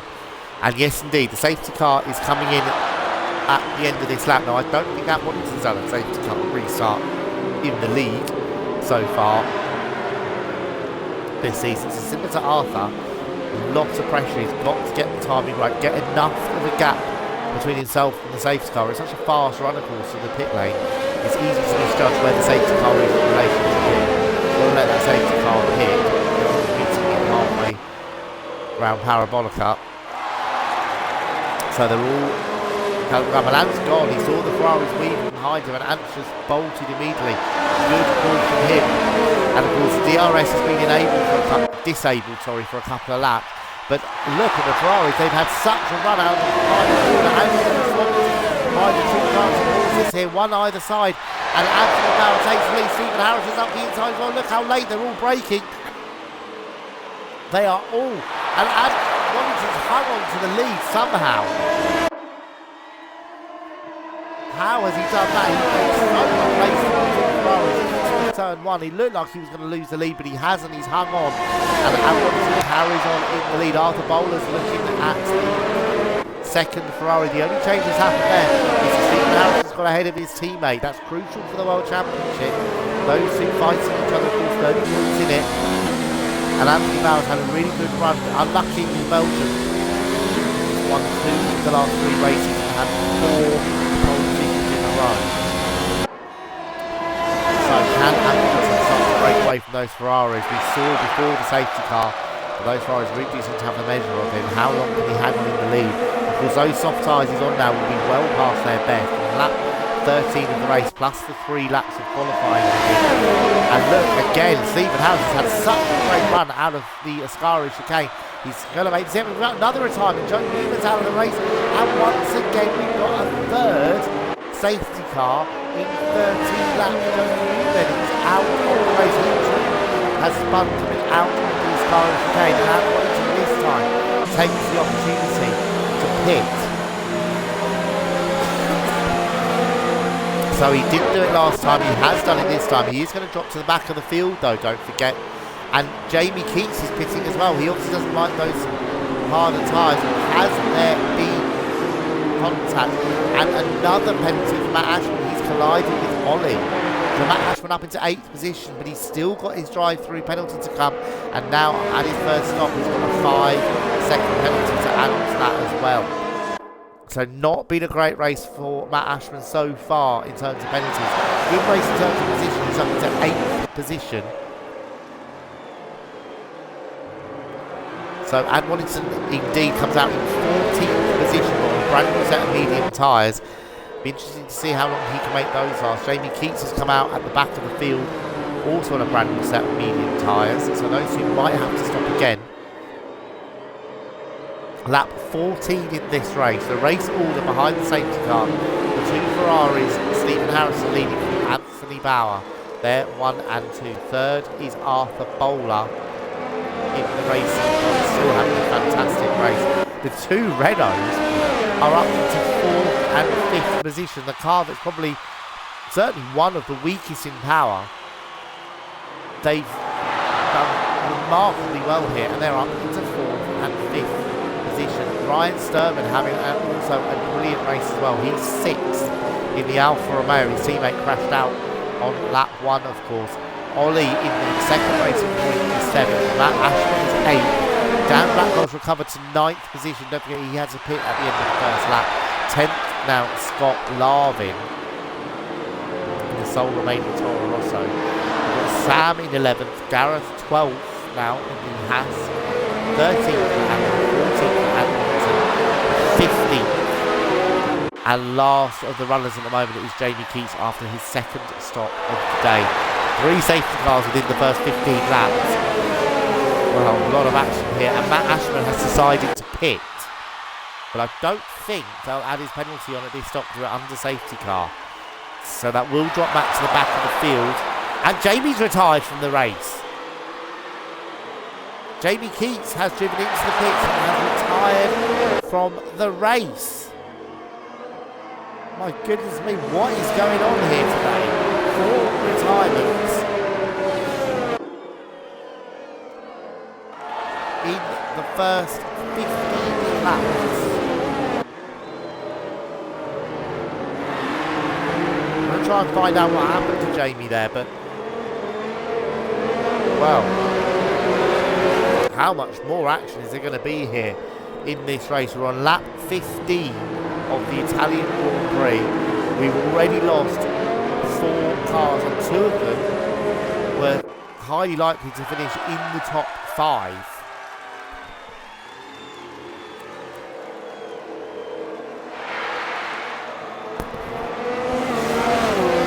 And there was technical issues for Jamie, that's why he retired. He's had a few lag problems here, and they decided it wouldn't be fair on the other driver. So well done there to Jamie and to Michael Booker, his manager. Fair game for you two to decide to retire the Haas. So the safety car is staying out for another lap at least. Look at those 2 yellow Renaults are up in 4th and 5th. And the safety car is in. That's a very late call. Very, very late call.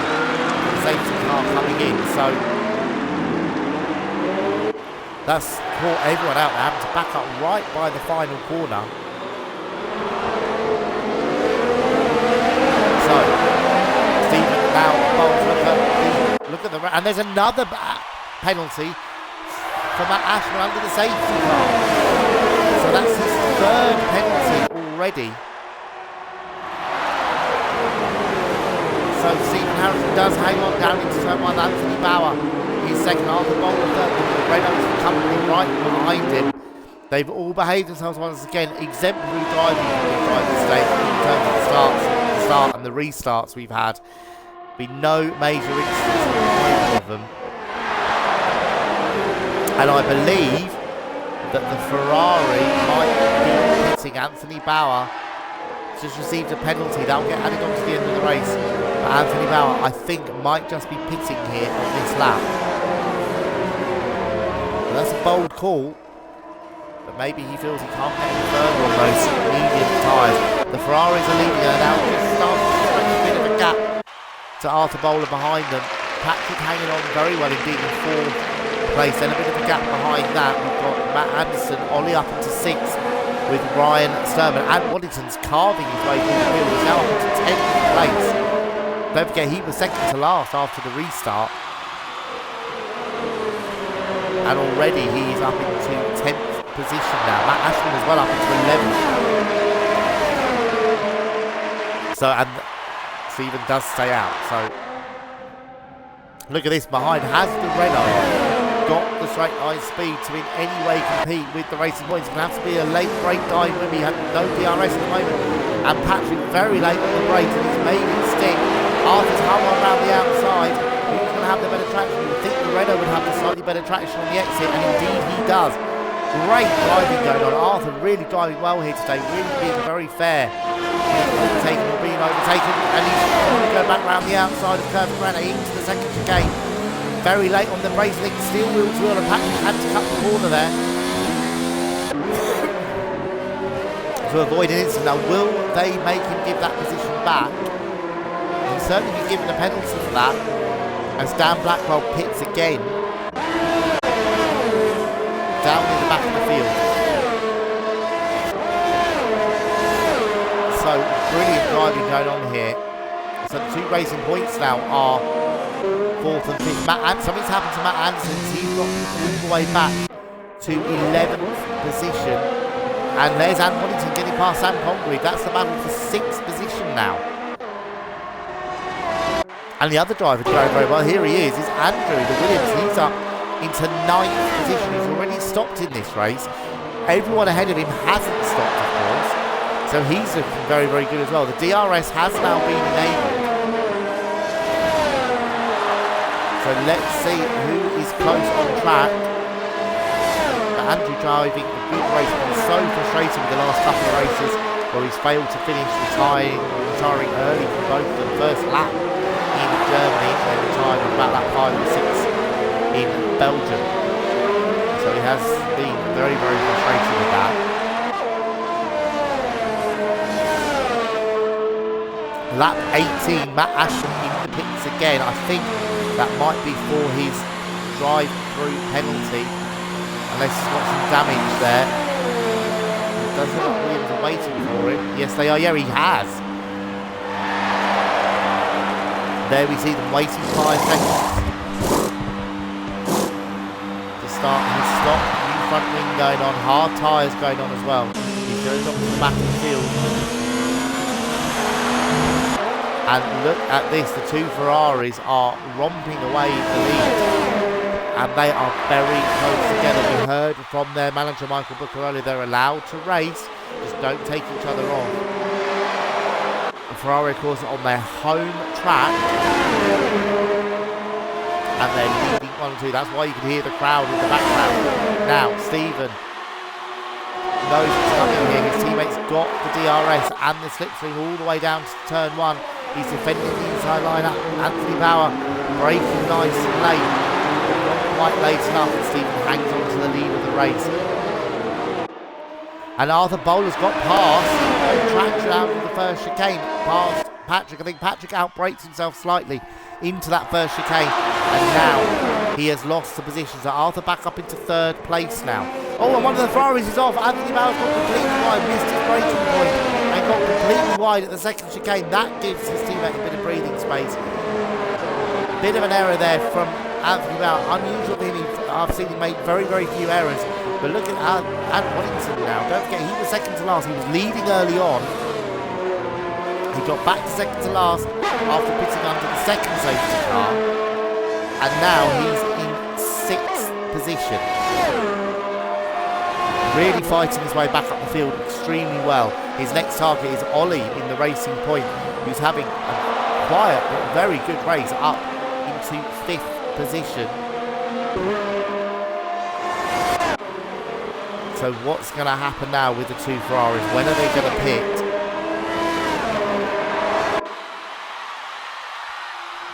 Which one of them is going to blink first and move on to a fresh set of tyres? On lap 20, we're approaching the half distance now. Already in this race, flying past.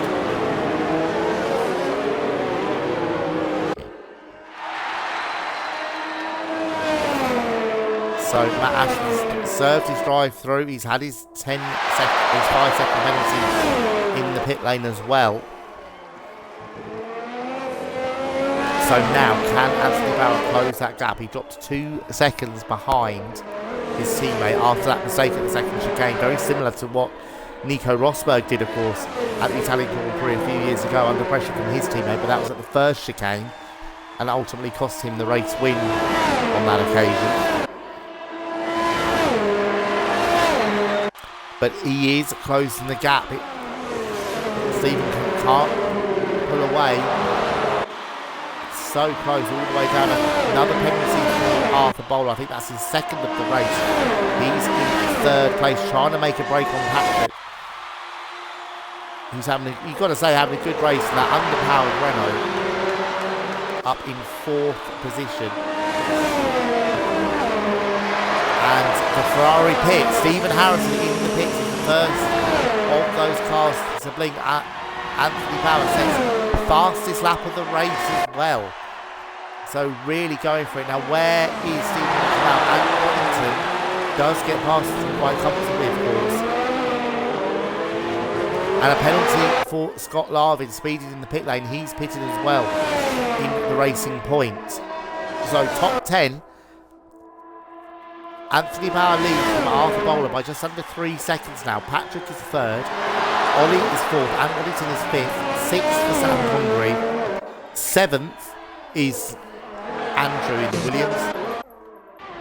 I'm delighted to say in 8th position, here he is Gareth Lambert. We haven't seen him much at all, but he's up into 8th position now in the Haas. Stephen Harrison after his stop is 9th, and Matt Anderson is in 10th position. Now Stephen has gone on to a set of soft tyres, so he will be stopping again. What are Ferrari going to do with Anthony Barrett? Are they going to stop him now, or are they going to let him stay out? So Stephen is about 6 seconds behind Gareth. He will catch him very, very quickly. A brand new set of soft tyres compared to on Stephen's car, compared to a set of very warm. He hasn't stopped yet, Gareth, of course. Very, very warm, medium tyres. Matt Anderson pitted because he had that drive-through penalty. And Anthony Bauer immediately pits, so he's responding to his teammate. What tyres are they going to put on that Ferrari? Are they going to go for the same strategy? Are they going to go for something different? No, it is another set of soft tyres, and he also will be stopping again. So, I believe, people correct me if I'm wrong, wherever you like, but this is the highest I've ever seen Gareth drive in a race. And crucially, look at that, Anthony Bauer comes out of the pit lane ahead of his teammate. We saw him just behind. He put in a couple of blistering laps, and he now comes out ahead of his teammate. Like I said, I believe this is the highest Gareth's ever been in a Grand Prix at any point. 7th position. Another penalty for Matt Ashman. He is racking up those penalties here this afternoon, but he is in 14th position, a long, long way off the back of the pack now. 42 seconds behind the nearest person. So Gareth, I don't think will fight this too much. He's sensible enough to realise there's no point fighting the Ferrari as they come through. And yes, Anthony Bauer moves past him into 7th position. You've got to say here, if Gareth has a good race, he could really have a very strong result. It's all on him, of course, with Jamie Keys out of the race with technical problems. It is all on him right now. So for those of you watching on Twitch, if you want any shout outs at all, please leave a comment in the chat section on Twitch as Gareth Lambourne pits from 9th position. I will try and get to as many of them as I can. Stephen Harrison sets fastest lap of the race at 1:23.9. That's only a 10th quicker than what Anthony Bauer did on the medium. So great effort from him at the moment. So Arthur Bowler back into the lead of the race. Now how far is he going to go? We've just gone past the halfway point in the race now. We're on lap 23. He too started on these medium tyres. But he's certainly going a lot further than the Ferraris. Look at this battle going on behind. This is Patrick now up into second place in the Renault with Ant Waddington in third and Ollie right behind them as well in fourth place. So this is second, third and fourth as it stands at the moment in the Grand Prix. How long are these guys going to stay out? Of course, Patrick as well doing a very good job. Don't forget, he started on the soft tyres and he's now stopping, just as I say that. He now does stop. So Arthur Bowler going on for another lap.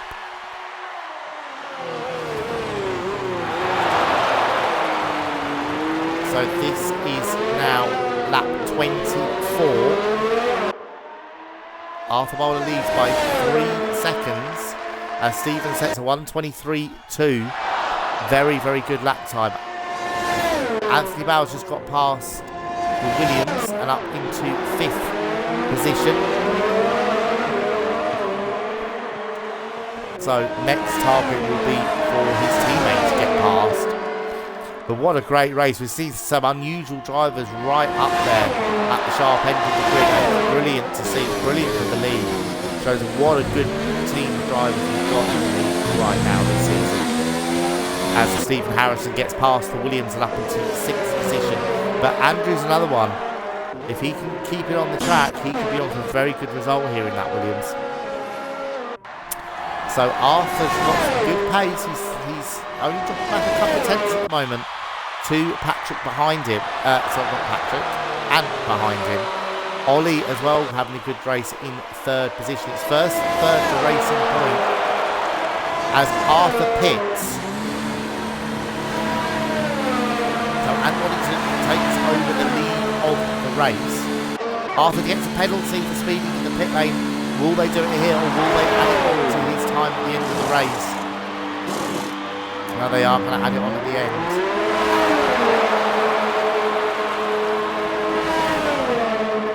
So Ant Waddington now leads by 1.7 seconds from Ollie in 2nd place. Sam is up to 3rd in the McLaren. Hardly seen him, but he's having a good drive. Anthony Bauer is now 4th. He is 3 seconds ahead of his teammate. There is Andrew in 6th position once again in the Williams. Arthur's come out in 7th place, but he is now on the brand new set of soft tyres as well. He's quite comfortably clear of Patrick. Saw how close it was. And there's another time. Matt Ashman has retired from the race. Matt Ashman has gone off at the final corner under a virtual safety car. He's gone off. There we see it. He's spun off at the Ascari chicane. And Matt Ashman has had an eventful return to the lead and he has ended in retirement. He becomes our 5th retirement of the day.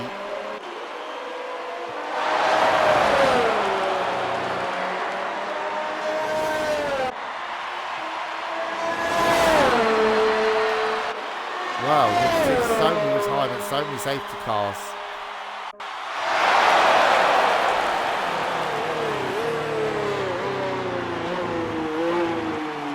Virtual safety car comes to an end. All the drivers back up to racing speed once again. Ant Waddington has really benefited from that. Ollie pits.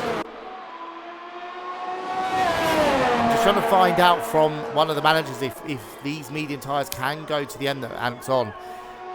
And the general consensus is they'll do about 30 laps, 30 to 32 laps, these medium tyres, and then they'll really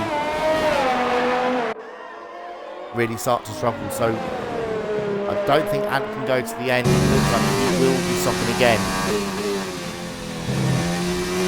because he'll have the advantage of an end goal to set softs possibly right at the end of the race. So now the race order is Ant Waddington leads by 6 seconds from Sam Congreve in the McLaren. What a drive he's having. Here he is up into 2nd in that McLaren. Anthony Bauer is 3rd. 4th is Stephen Harrison. Arthur's just got past Andrew and moves into 5th position. Andrew going well as well in the Williams. Don't forget he pitted quite early on as well. Patrick is 7th. Ollie is 8th after his stop.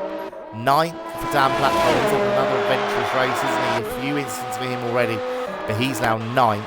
Scott Larvin, there he is in 10th place in the Toro Rosso. Ryan Sturman is 11th for Alfa Romeo. He's got a little bit of damage, it looks like, there on that front wing, possibly. So he might have been in the wars somewhere. He'll be struggling with understeer here. There's Gareth Lambourne. He's in 12th position, now being hunted down by Matt Anderson. The other thing to remember as well is that you get a point for pole position, which Anthony Bauer's already got. You get a point for fastest lap in the top 10. So at the moment that is Anthony Bauer on a 1:22.6. Quite close to the lap record, actually. And you also get fastest lap for outside the top 10. We've only got 3 now outside the top 10, but at the moment that fastest lap is Matt Anderson on the 1:24.9. So he'll be getting 2 points at the moment as things stand. But a long way to go. We're on lap 27. Sorry, now we've just gone past the halfway point. I made a mistake earlier on. Ant Waddington is pulling away in the lead from the McLaren. The McLaren of Sam is being caught quite quickly by Ferrari. But it's great to see some unusual names right up there at the sharp end of the race. We've seen Arthur up there. We've seen Gareth riding as high as 7th. We've seen Andrew as well up as high as 6th at one point. It's great to see. It's what happens when you have a lot of safety cars. You really do see the field close right up. Here is Sam coming under pressure now from Anthony Bauer. I think Sam as well is sensible enough to realise there's no point fighting that Ferrari. And yes, Anthony Bauer goes to the inside and takes 2nd position. So no real fight, not a lot of point really in fighting that one too hard. Sam Congreve up into 3rd place. So we can see how far he can go in the race. He's done 17 laps on these tyres so far, so he puts it quite early. But he may be able to go to some softs right at the end as Matt Anderson passes Gareth. But Gareth still looking good here. 13th position, he'll still be picking up some good points for that Haas team if he can just keep it on the road. Run through the retirements. Well, Matt Goodyear retired in the first lap, spinning at the Scarlet chicane. Dean Barry went off at the Grand Curve. Big accident there, a lot of high speed. Joe Newman, he spun off at the Scari as well. Jamie Keats had technical issues, he had to retire, and Matt Ashman also retired at the Scari chicane, having spun out. So it's going to be very interesting here though, because Anthony Bauer in 2nd place has done 7 laps on these soft tyres so far, and Ant Waddington has done 15 laps on these medium tyres. They both will think he's stopping again as Stephen takes 3rd place away from Sam. They both will be stopping again. Possibly Patrick might be one stopping in the Renault. So he went quite a long way on his first set of soft tyres. He did 22 laps on them. So he might just be able to go to the end of those medium tyres. So he could be one to watch later on in the race. But Ant's had a poor lap here. He's lost a couple of seconds. So those soft tyres really are still the quickest tyre out there. Despite being 7 and 8 laps old on those 2 Ferraris. We saw Patrick, of course, as I said, do 22 laps on them.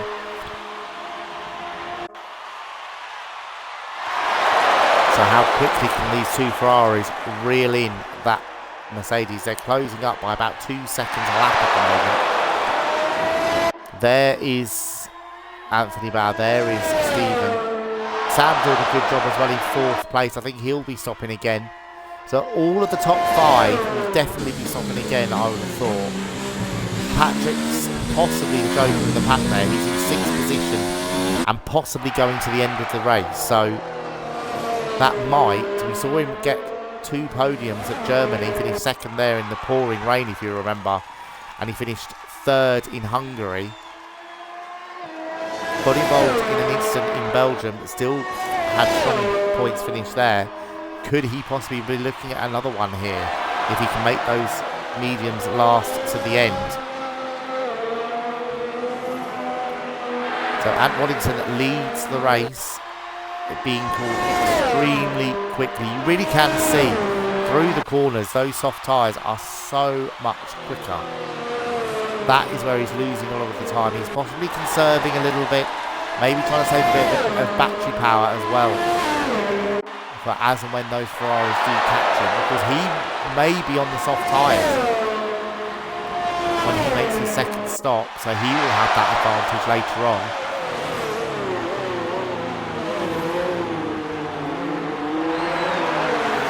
But it's been a great race so far. It really, really has.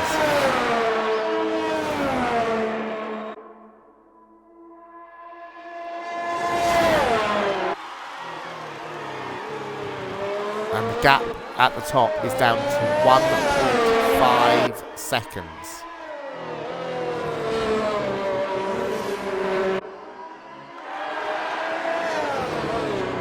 So getting very, very close up there. We saw Ant defending brilliantly earlier on.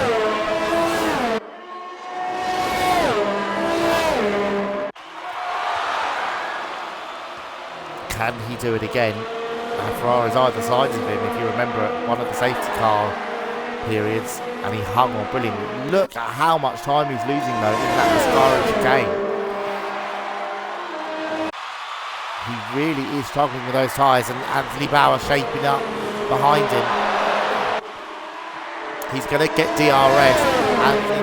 Ant Waddington will be using everything he can to keep that Ferrari behind him, turning the engine up as high as he can. DRS wide open. The Ferrari's going to have a try and go down the inside. He's just about found the space. And that was brave driving. And Ant's trying to hang on down the inside. He's bumped over the curbs. He's not going to get the traction out of the corner. Brave driving by the pair of them. Great driving as well. This time Ant's got the slipstream. And he may just get this position back into the second chicane. Is he going to be able to brake that much later?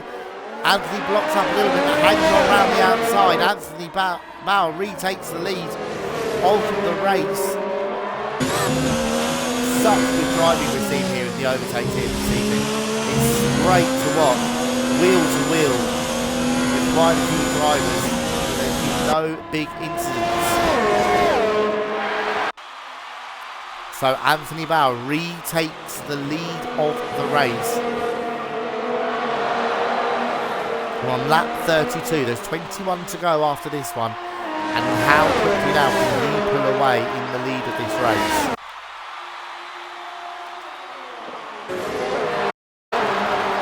Can Ant Waddington hang on to the slipstream of that Ferrari and just find a little bit more pace? They've got about 2.5 seconds over Stephen behind him.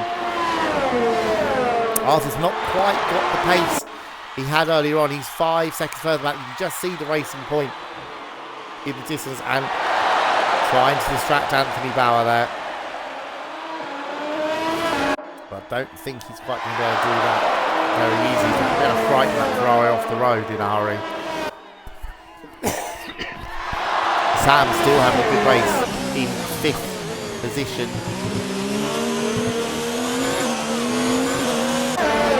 But Ant Waddington really hanging on well there. See Stephen closing up behind them. There is Arthur Bowler. Doesn't seem to quite have the pace on this set of tyres. He is going to be stopping again.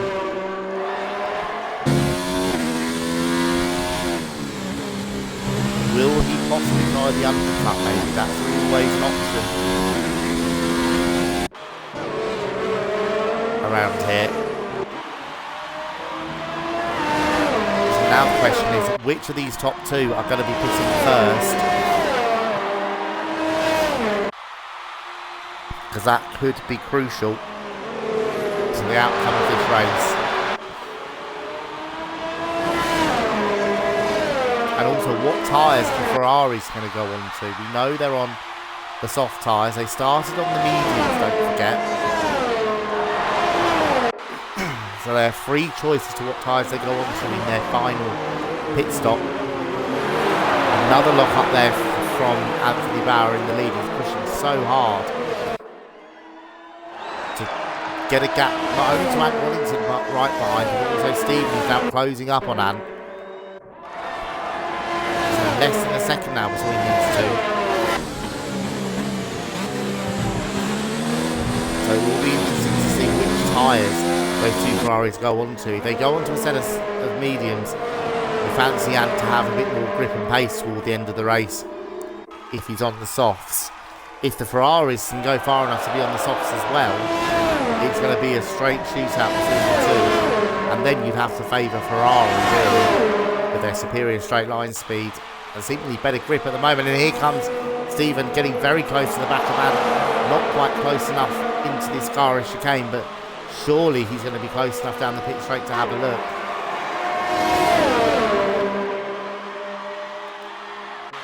Let's have a look. He's having a little look into Curva Grande. There's Arthur in the background keeping a watching brief on this. And Stevens had a much better run out of Parabolica. Right alongside the... Oh, touched wheels there. He's got the DRS open. Ant's going to duck into the slipstream, then goes to the outside. And Stephen Harrison takes second place. So as it was on the grid now... Sorry, it wasn't, was it? It was 1 of 3 for Ferrari on the grid, but Anthony Bauer back into the lead by just under 3 seconds. He's desperately trying to get away from these two.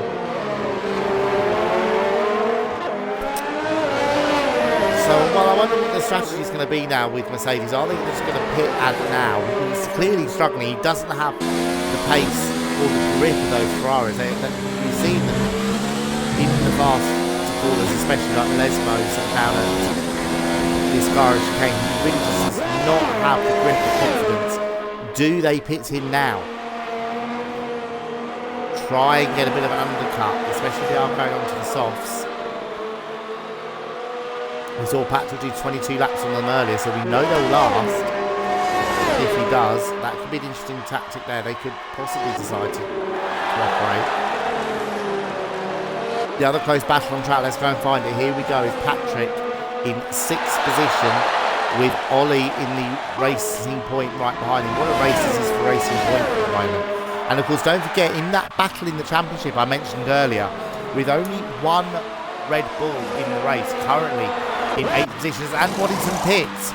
Maybe they were listening to me. They've gone to a brand new set of medium tyres, and Waddington in the pits. So yes, just to go back to the World Championship situation, especially in the Constructors' Championship, only one Red Bull in the race, of course, with Jamie Callum not able to race, unfortunately, here this evening. Racing Point, 17 points behind them. And they're on for a massive amount of points at the moment. They're 3rd and 6th in the race. That's 34 points. Whereas Red Bull are only on for 13. So that would lift Racing Point into 4th in the championship. So it's really closing up in that battle as to who's going to be second.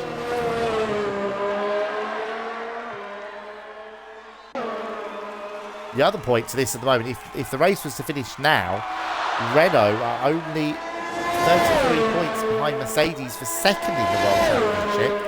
At the moment, they are gaining 26 points from 5th and 11th as Anthony Bauer responds to Ant Wallington and pits. So I don't think he's going to be able to do enough on his outlap here at Ant Wallington, and he's gone into a set of soft tyres here. Has Anthony Bauer. So where is Ant Wallington? Is he going to be anywhere near Anthony Bauer? As Sam pits as well from what was 5th position. And Anthony Bauer comfortably comes out ahead of Ant Wallington. They really have got that Ferrari great at the pit stops here, hasn't it? We saw it against his teammate. And we saw it again, if anything, a much bigger gap. For Sam in the pits, where's he come out? Going to be close with the Williams. He might just stay ahead. Yes, he has. So that's good for Sam. He needs to stay ahead of that Williams, and he's now in 8th position after that stop. So this is the closest battle on track at the moment. Patrick in 3rd place, beating the Renault, with Ollie right behind him. Let's have a look. Ollie's got the slipstream, but not quite close enough. Patrick must have that Renault's wings on virtually nothing. He's quite good in a straight line, and he's able to hang on very, very well there. Surely once we get to the DRS zone, he's not close enough, not quite close enough there. A little look up the inside of Parabolica. Stevens carried on for another lap. And look at this, Ollie deep in the slipstream there. There's nothing Patrick can do. He's ducked back into the slipstream again. Is he going to go for it? Not quite close enough. That Racing Point well clear. So Racing Point's now 2nd and 3rd. There is the Ferrari. Patrick Brown, he won't really get called up for too long behind these two. Maybe that's why Ferrari are keeping Stephen out. They can potentially see Anthony losing a little bit of time. Andrew pits as well on the medium tyres. He was in 9th position at the time. So what tyres does he go on to? He goes on to a brand new set of softs. So they'll easily see him to the end now on lap 38 of 53.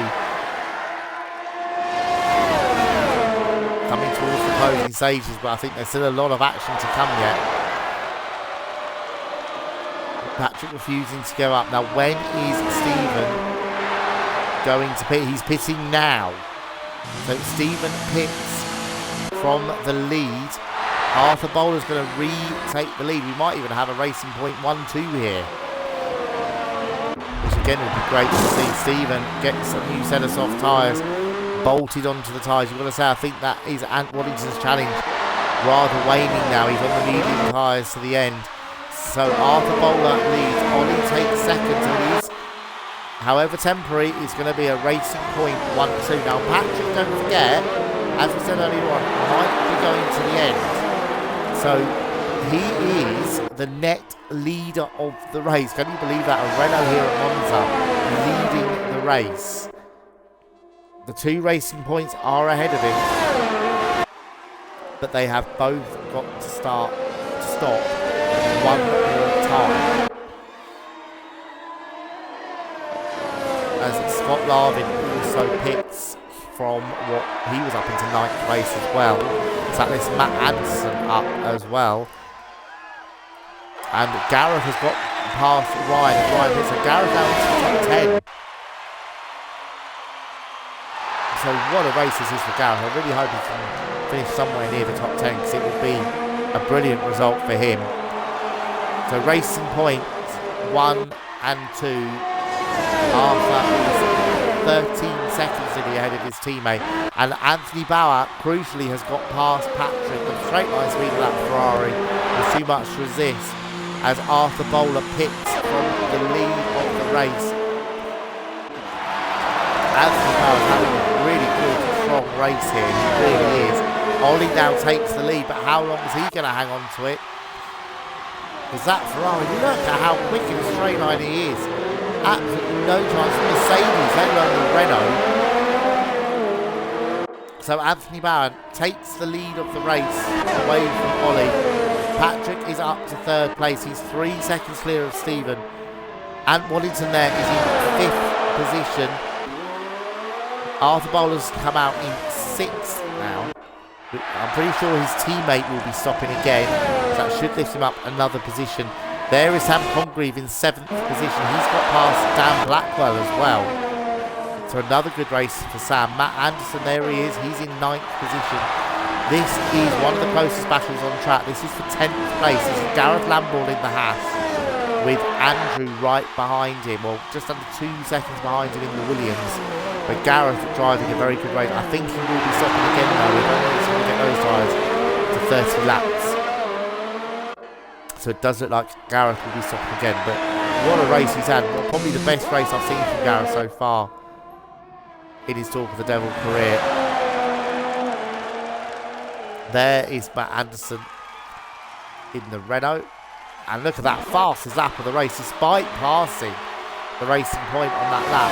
Anthony Bauer, fastest lap of the race by a country mile, 1:21.7.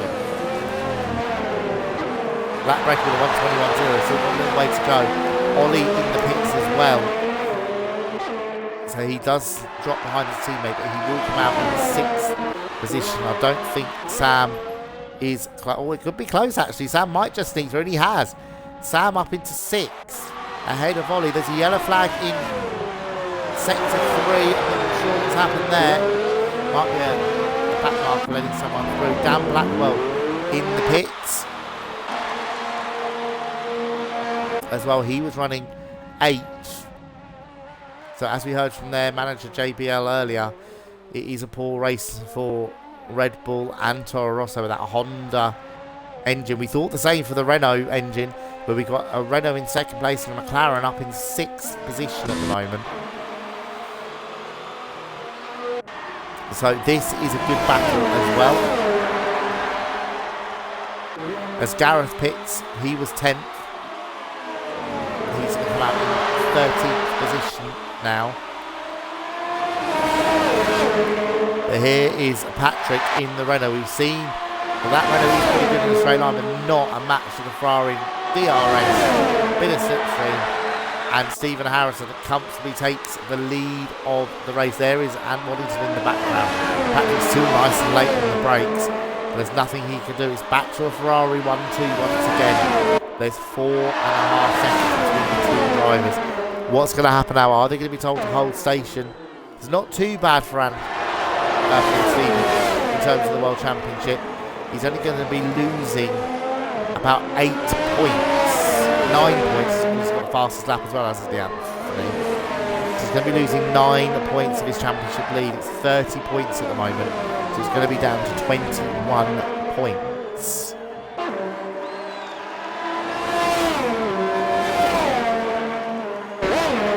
So lap 42. We're heading towards the last 10 laps of this race. Top 10. We've got a Ferrari 1-2. Anthony Bauer leads from Stephen Harrison. But Stephen is absolutely flying now, and he's closing the gap down to his teammate. Patrick is 3rd in the Renault. Great effort from him. Ant Waddington 4th for Mercedes. 5th for Arthur Bowler. 6th for Sam Congreve. And Ollie's just got past him actually into 6th place. Matt Anderson is 8th. Dan Blackwell is 9th. And in 10th place is Andrew in the Williams driving a good race as well. The other runners, Scott Larvin is 11th. Ryan Sturman is 12th. And Gareth Lambert is in 13th position. All the other cars, the other 5 cars who started the race have retired.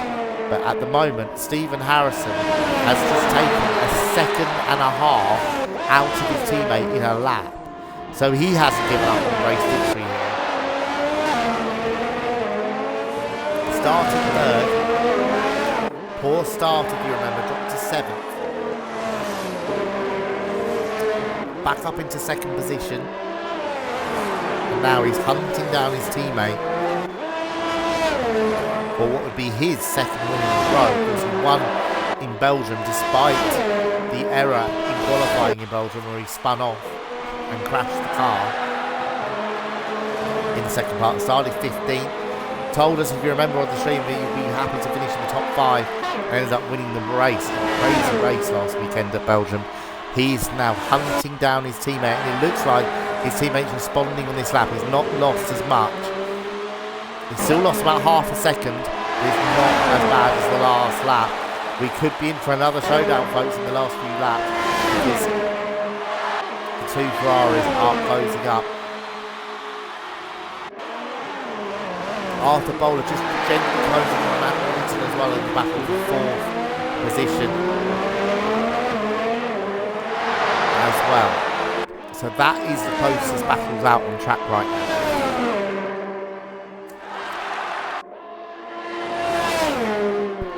So this is it, we're into the last 10 laps. Well, lap 44, 10 laps to go, including the one that they're on. And a bad first sector from Anthony Bauer. He's lost over half a second there. So what's going to happen with these two? Are they going to be allowed to race in the last few laps? We heard from the manager earlier, they said they are allowed to race, just don't take each other off. That is the crucial thing to do, or not to do here. Of course, they're both still in the championship fight.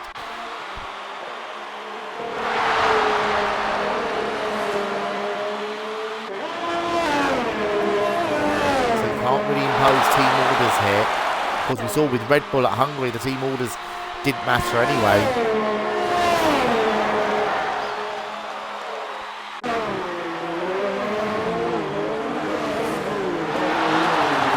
The lead down to 1.3 seconds, 1.1 seconds on that lap. Steven took out of his teammate. This is going to be great. This is the closest battle on track anyway, and it happens to be for the lead. Steven definitely looks happier on this set of tyres than he did on the last set. He couldn't close up before. They were in traffic as well, of course, but definitely Steven looks happier than his teammate on this set of tyres right now. Patrick is third, but he's just about, and Waddington's is not closing quick enough at the moment. So we're talking about 3 race wins out of 4 for Anthony potentially. But Patrick here could be on for his third podium in 4 races, second in Germany, third in Hungary, 5th in Belgium, but another 3rd place.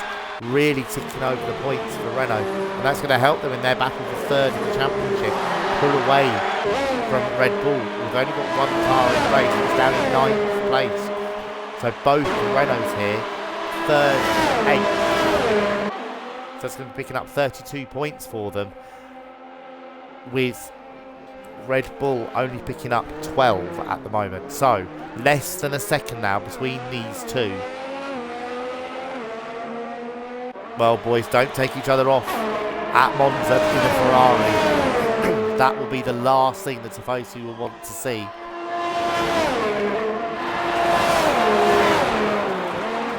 That would be absolute disaster. But they are definitely getting closer and closer to each other. There's a car in front of them, that is Ryan Sturman. He's running in 12th place, so he needs to get out of the way pretty soon. He's okay at the moment. In the next lap or so, he needs to be getting out of the way of the leading pair in a fight for the race lead.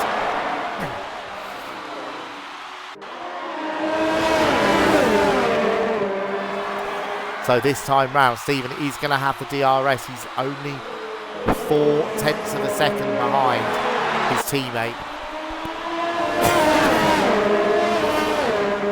And here we go. Is he going to be close enough? How much is Anthony going to fight him? And well, that was quite easy actually in the end. Was that tactical there? Did Ferrari orchestrate that?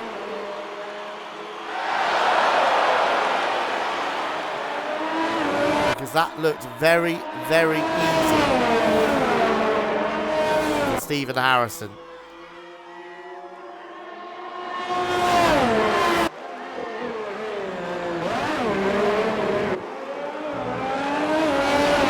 So, Stephen Harrison takes the lead of the Italian Grand Prix on lap 47 and he's pulling away quite quickly.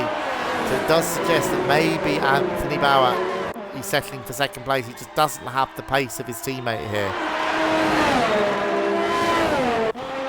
Patrick still hanging on in third position.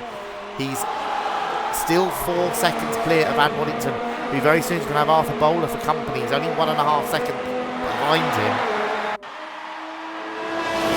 So that could be a good battle later on in the race as well.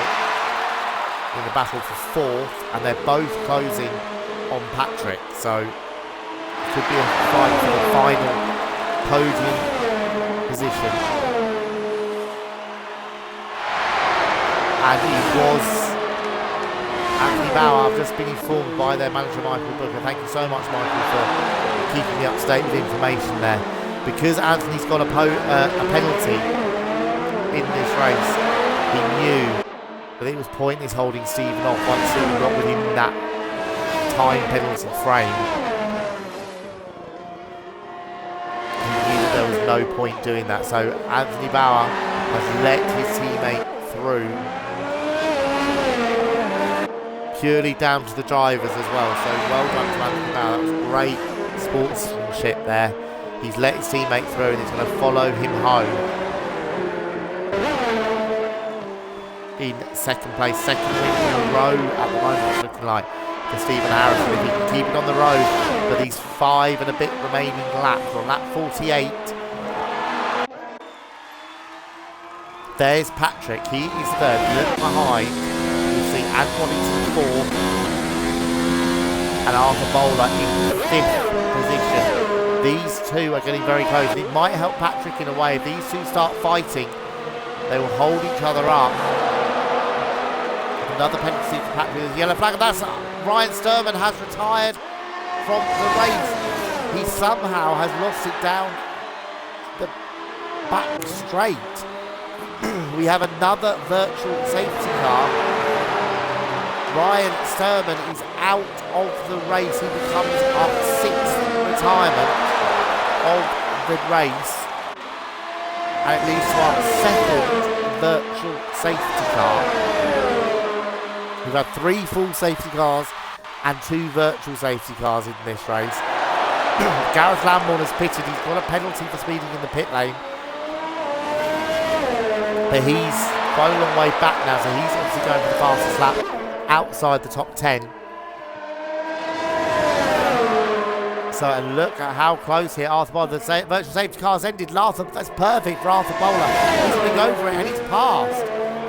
Very much caught napping there as the virtual safety car ended, putting his car in a perfect position, and Arthur Bowler is through and into 4th position. He's aiming for a podium. He's 4 seconds behind Patrick, and look how close the 2 Ferraris are. We said, well, they said Anthony Bauer waiting through. He's closed right up here with the virtual safety car. Stephen also just caught a little bit napping as they come through to that 11th place Scott Larvin. Another penalty for ours. I think these are going to add up, I'm afraid, if he's going to go for a podium here. But the 2 Ferraris very, very close. Stephen helped by the DRS from that Toro Rosso. Will Scott realise there's 2 Ferraris coming through there? Yes, he does. Well done, Scott. He's looking good for some more points for Toro Rosso. Don't forget that battle between Toro Rosso and Alfa Romeo, with both Alfa Romeos out of the race now. If Scott can bring the car home, it will stretch them away from Alfa Romeo. They're only 7 points ahead at the moment in the battle for 8th position in the World Championship. Lap 50 now of 53. Stephen Harrison is pulling away again a little bit now from his teammate. Back up to over a second. The other very, very close battle on track. I'm going to try and find it now. Here we go. Matt Anderson and Dan Blackwell. This is 8th place in this Grand Prix. And Dan's got the DRS, he's got the slipstream. I think the Honda's a little bit stronger in a straight line. And Dan Blackwell takes 8th position. And he gets to slow down as well in time for the first chicane. So he moves up a place into 8th position. So race order lap 50. Stephen Harrison leads his teammate Anthony Bauer by a second. Patrick is third, 14 seconds further back. He's being caught by Arthur Bowler and Waddington. They've both got quite a few penalties. I wonder how this is going to end up here. Waddington is 5th in the Mercedes. Strong first half of the race. He's faded a little bit in the second half, it has to be said, but he's still up in 5th position. Ollie is 6th in the second racing point. 7th for Sam Congreve in the McLaren. Dan Blackwell, as we just seen, is up to 8th ahead of Matt Anderson. I haven't really spoken about Andrew, but he's having a good race as well. He's in 10th place now in the Williams. Looking to bring home some very, very good points indeed. I'm just trying to see where Andrew is in the championship. He is 16th in the championship at the moment on 60 points. And with this 11 points, it would move him ahead of Jamie Callum. So that's a good effort from Andrew. very disappointed after the last couple of races, retired from each. I think the last 3 races he's retired very, very early in the race. He's still running here in 10th place. So lap 52 now. Let's have a quick look at the fastest lap outside the top 10 and inside the top 10. Well, Anthony Bauer's got it inside the top 10 at the moment. He has on a 1:21.3. Outside the top 10 is only 2 cars. Scott Larvin has it at the moment on a 23.2. So good pace though. Patrick in 3rd place. His fastest lap is a 24.1. So it really does show that even if you've got the ultimate pace here, if you get the strategy right, which Patrick has, you can end up higher up the order. Driver of the day is a really tricky one for me. There's a lot of candidates. Andrew's driven well, Gareth's driven very well. So has Patrick as well, up and third, and Sam. Driver of the day, I'm going to give it to Patrick, I think. Great drive, underpowered car, and at the moment he's hanging on to 3rd place. Don't forget as well, he qualified down in 9th.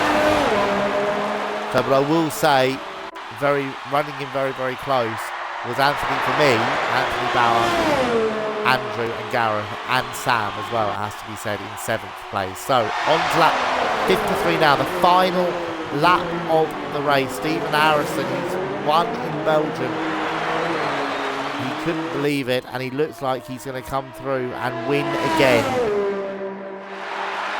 He's pulled out to 4 seconds clear now. In the lead, looking comfortable. He certainly was happier on this last set of tyres than his teammate was. Closed the gap extremely quickly. Once they got past the Renault of Patrick, he very, very quickly closed his teammate. And all he's got to do now is to keep it on the road for the remaining half a lap. And this has been a dominant performance by the 2 Ferraris. They looked under pressure. We had Ant Waddington up there. We had Arthur Bowler up there early on. Patrick as well was a one-stop strategy. But in the end, the superiority of that Ferrari engine has come good. Arthur Bowler, meanwhile, is right behind Patrick. We could see fireworks in the last few corners. But Stephen Harrison, there's a yellow flag out there.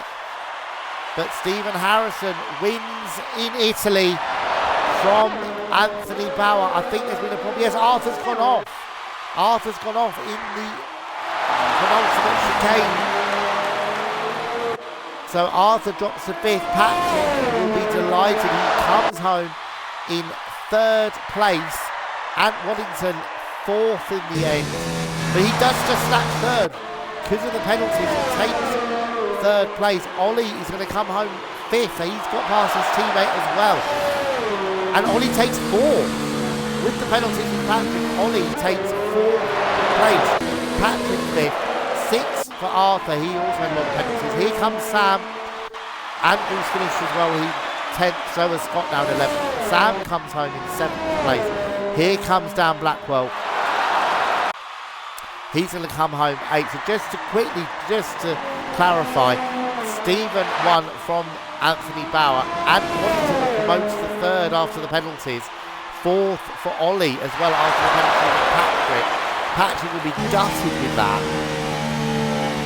He drops from 3rd to 5th right at the end. Arthur Bowler comes home in 6th position. Sam 7th. Dan in 8th position. 9th for Matt Anderson. 10th for Andrew in Williams. The last 2 runners, Scott Larvin 11th and Gareth Lambourne finishes, yet again he finishes in 12th position. I'm going to get now the top 3 in for a interview, if we can.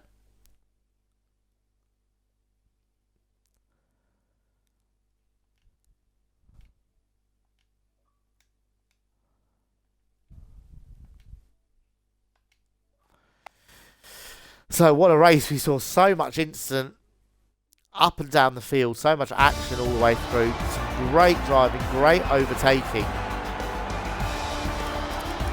There we see confirmation. Ollie didn't get a single penalty in the race. Only him and Stephen, it looks like, didn't get a penalty. And Dan as well didn't get a penalty in the race. So, well done to those three. And you see there, Ollie was rewarded with 4th place as a result of that. So waiting for the top 3. I've got one of them in, and if you can just make sure your audio's included. Yeah, it is, mate.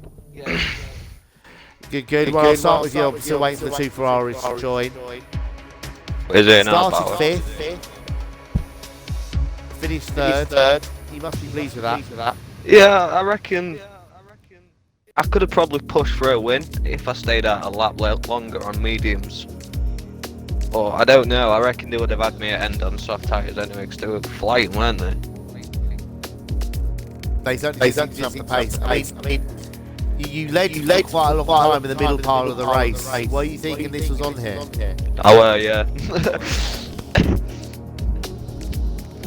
And let's talk about the start. What a start you had.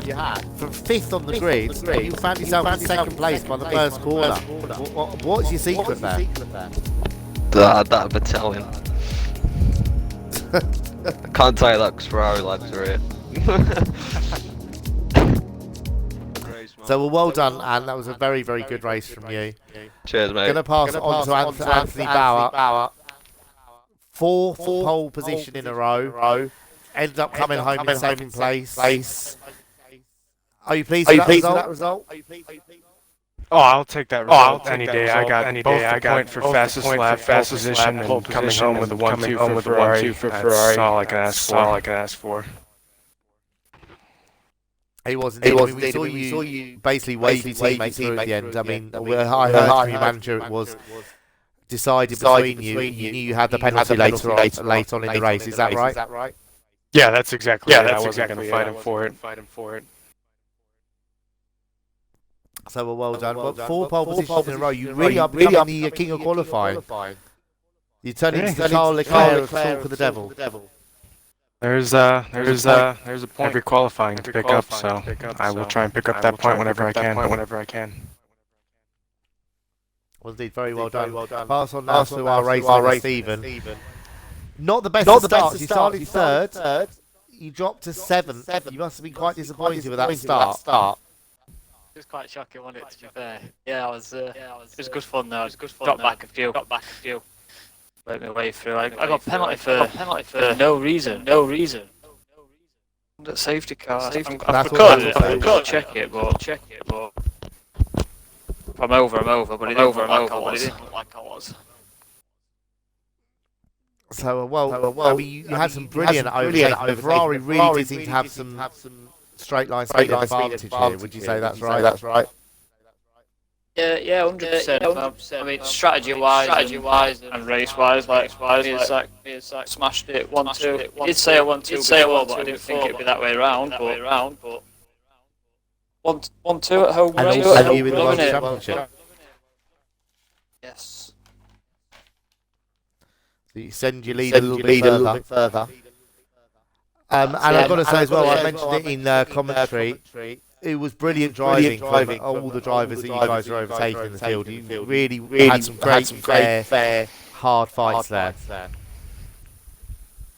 Yeah, from what I've seen, good throughout. Maybe had a bit of lag. I don't know how much that was everybody else. But it is. But he had some pace as well. He'd have been up there. No, it's such a shame, Jamie. So we're going to pass on to your manager now, Michael Booker. You've had a really great race, really. 1-2 for Ferrari. Racing points coming home 4th and 6th. You must be so pleased with how it's gone.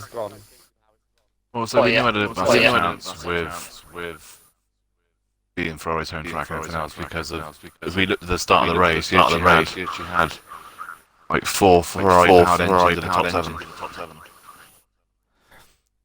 So we knew he did have a big advantage. Were you a little bit worried about the pace of maybe the racing point? Certainly out in the middle of the race.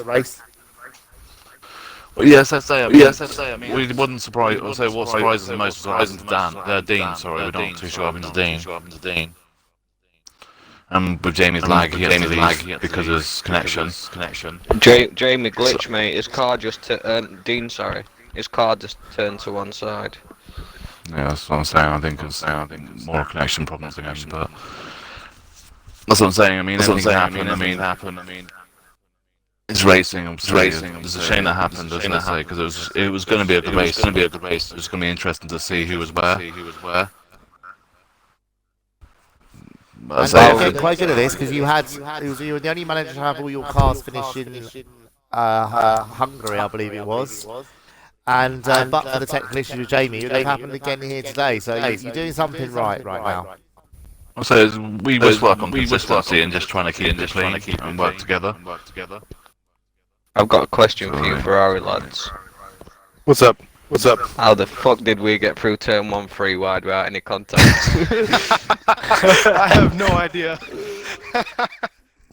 That was absolutely brilliant to watch. I mean, I really thought you were going to be swamped there, and you braked so late out into that corner, and you managed to make it stick. It was brilliant. Definitely one of the best races I've had this season, I reckon. Definitely. And Michael, you must be pleased to see your Racing Point leading the race for a while there as well. So I was so thankful that Ullman actually decided to actually not fly and disappear for once. So it's actually nice to actually see him finish a race. Yes, he didn't press the turbo boost button flying to a wall this time. Well, thank you very much, gentlemen. It was a great race mate on. I thoroughly enjoyed it. And are you all looking forward to Singapore? No. I don't think anyone is. It's on sim damage, so that shit's gonna be crazy. Yes, so well, thank you very much, gentlemen, for joining me, and great race for a lot of you. Thank you again, Michael, for all your information during the race as well. It was a great help to me.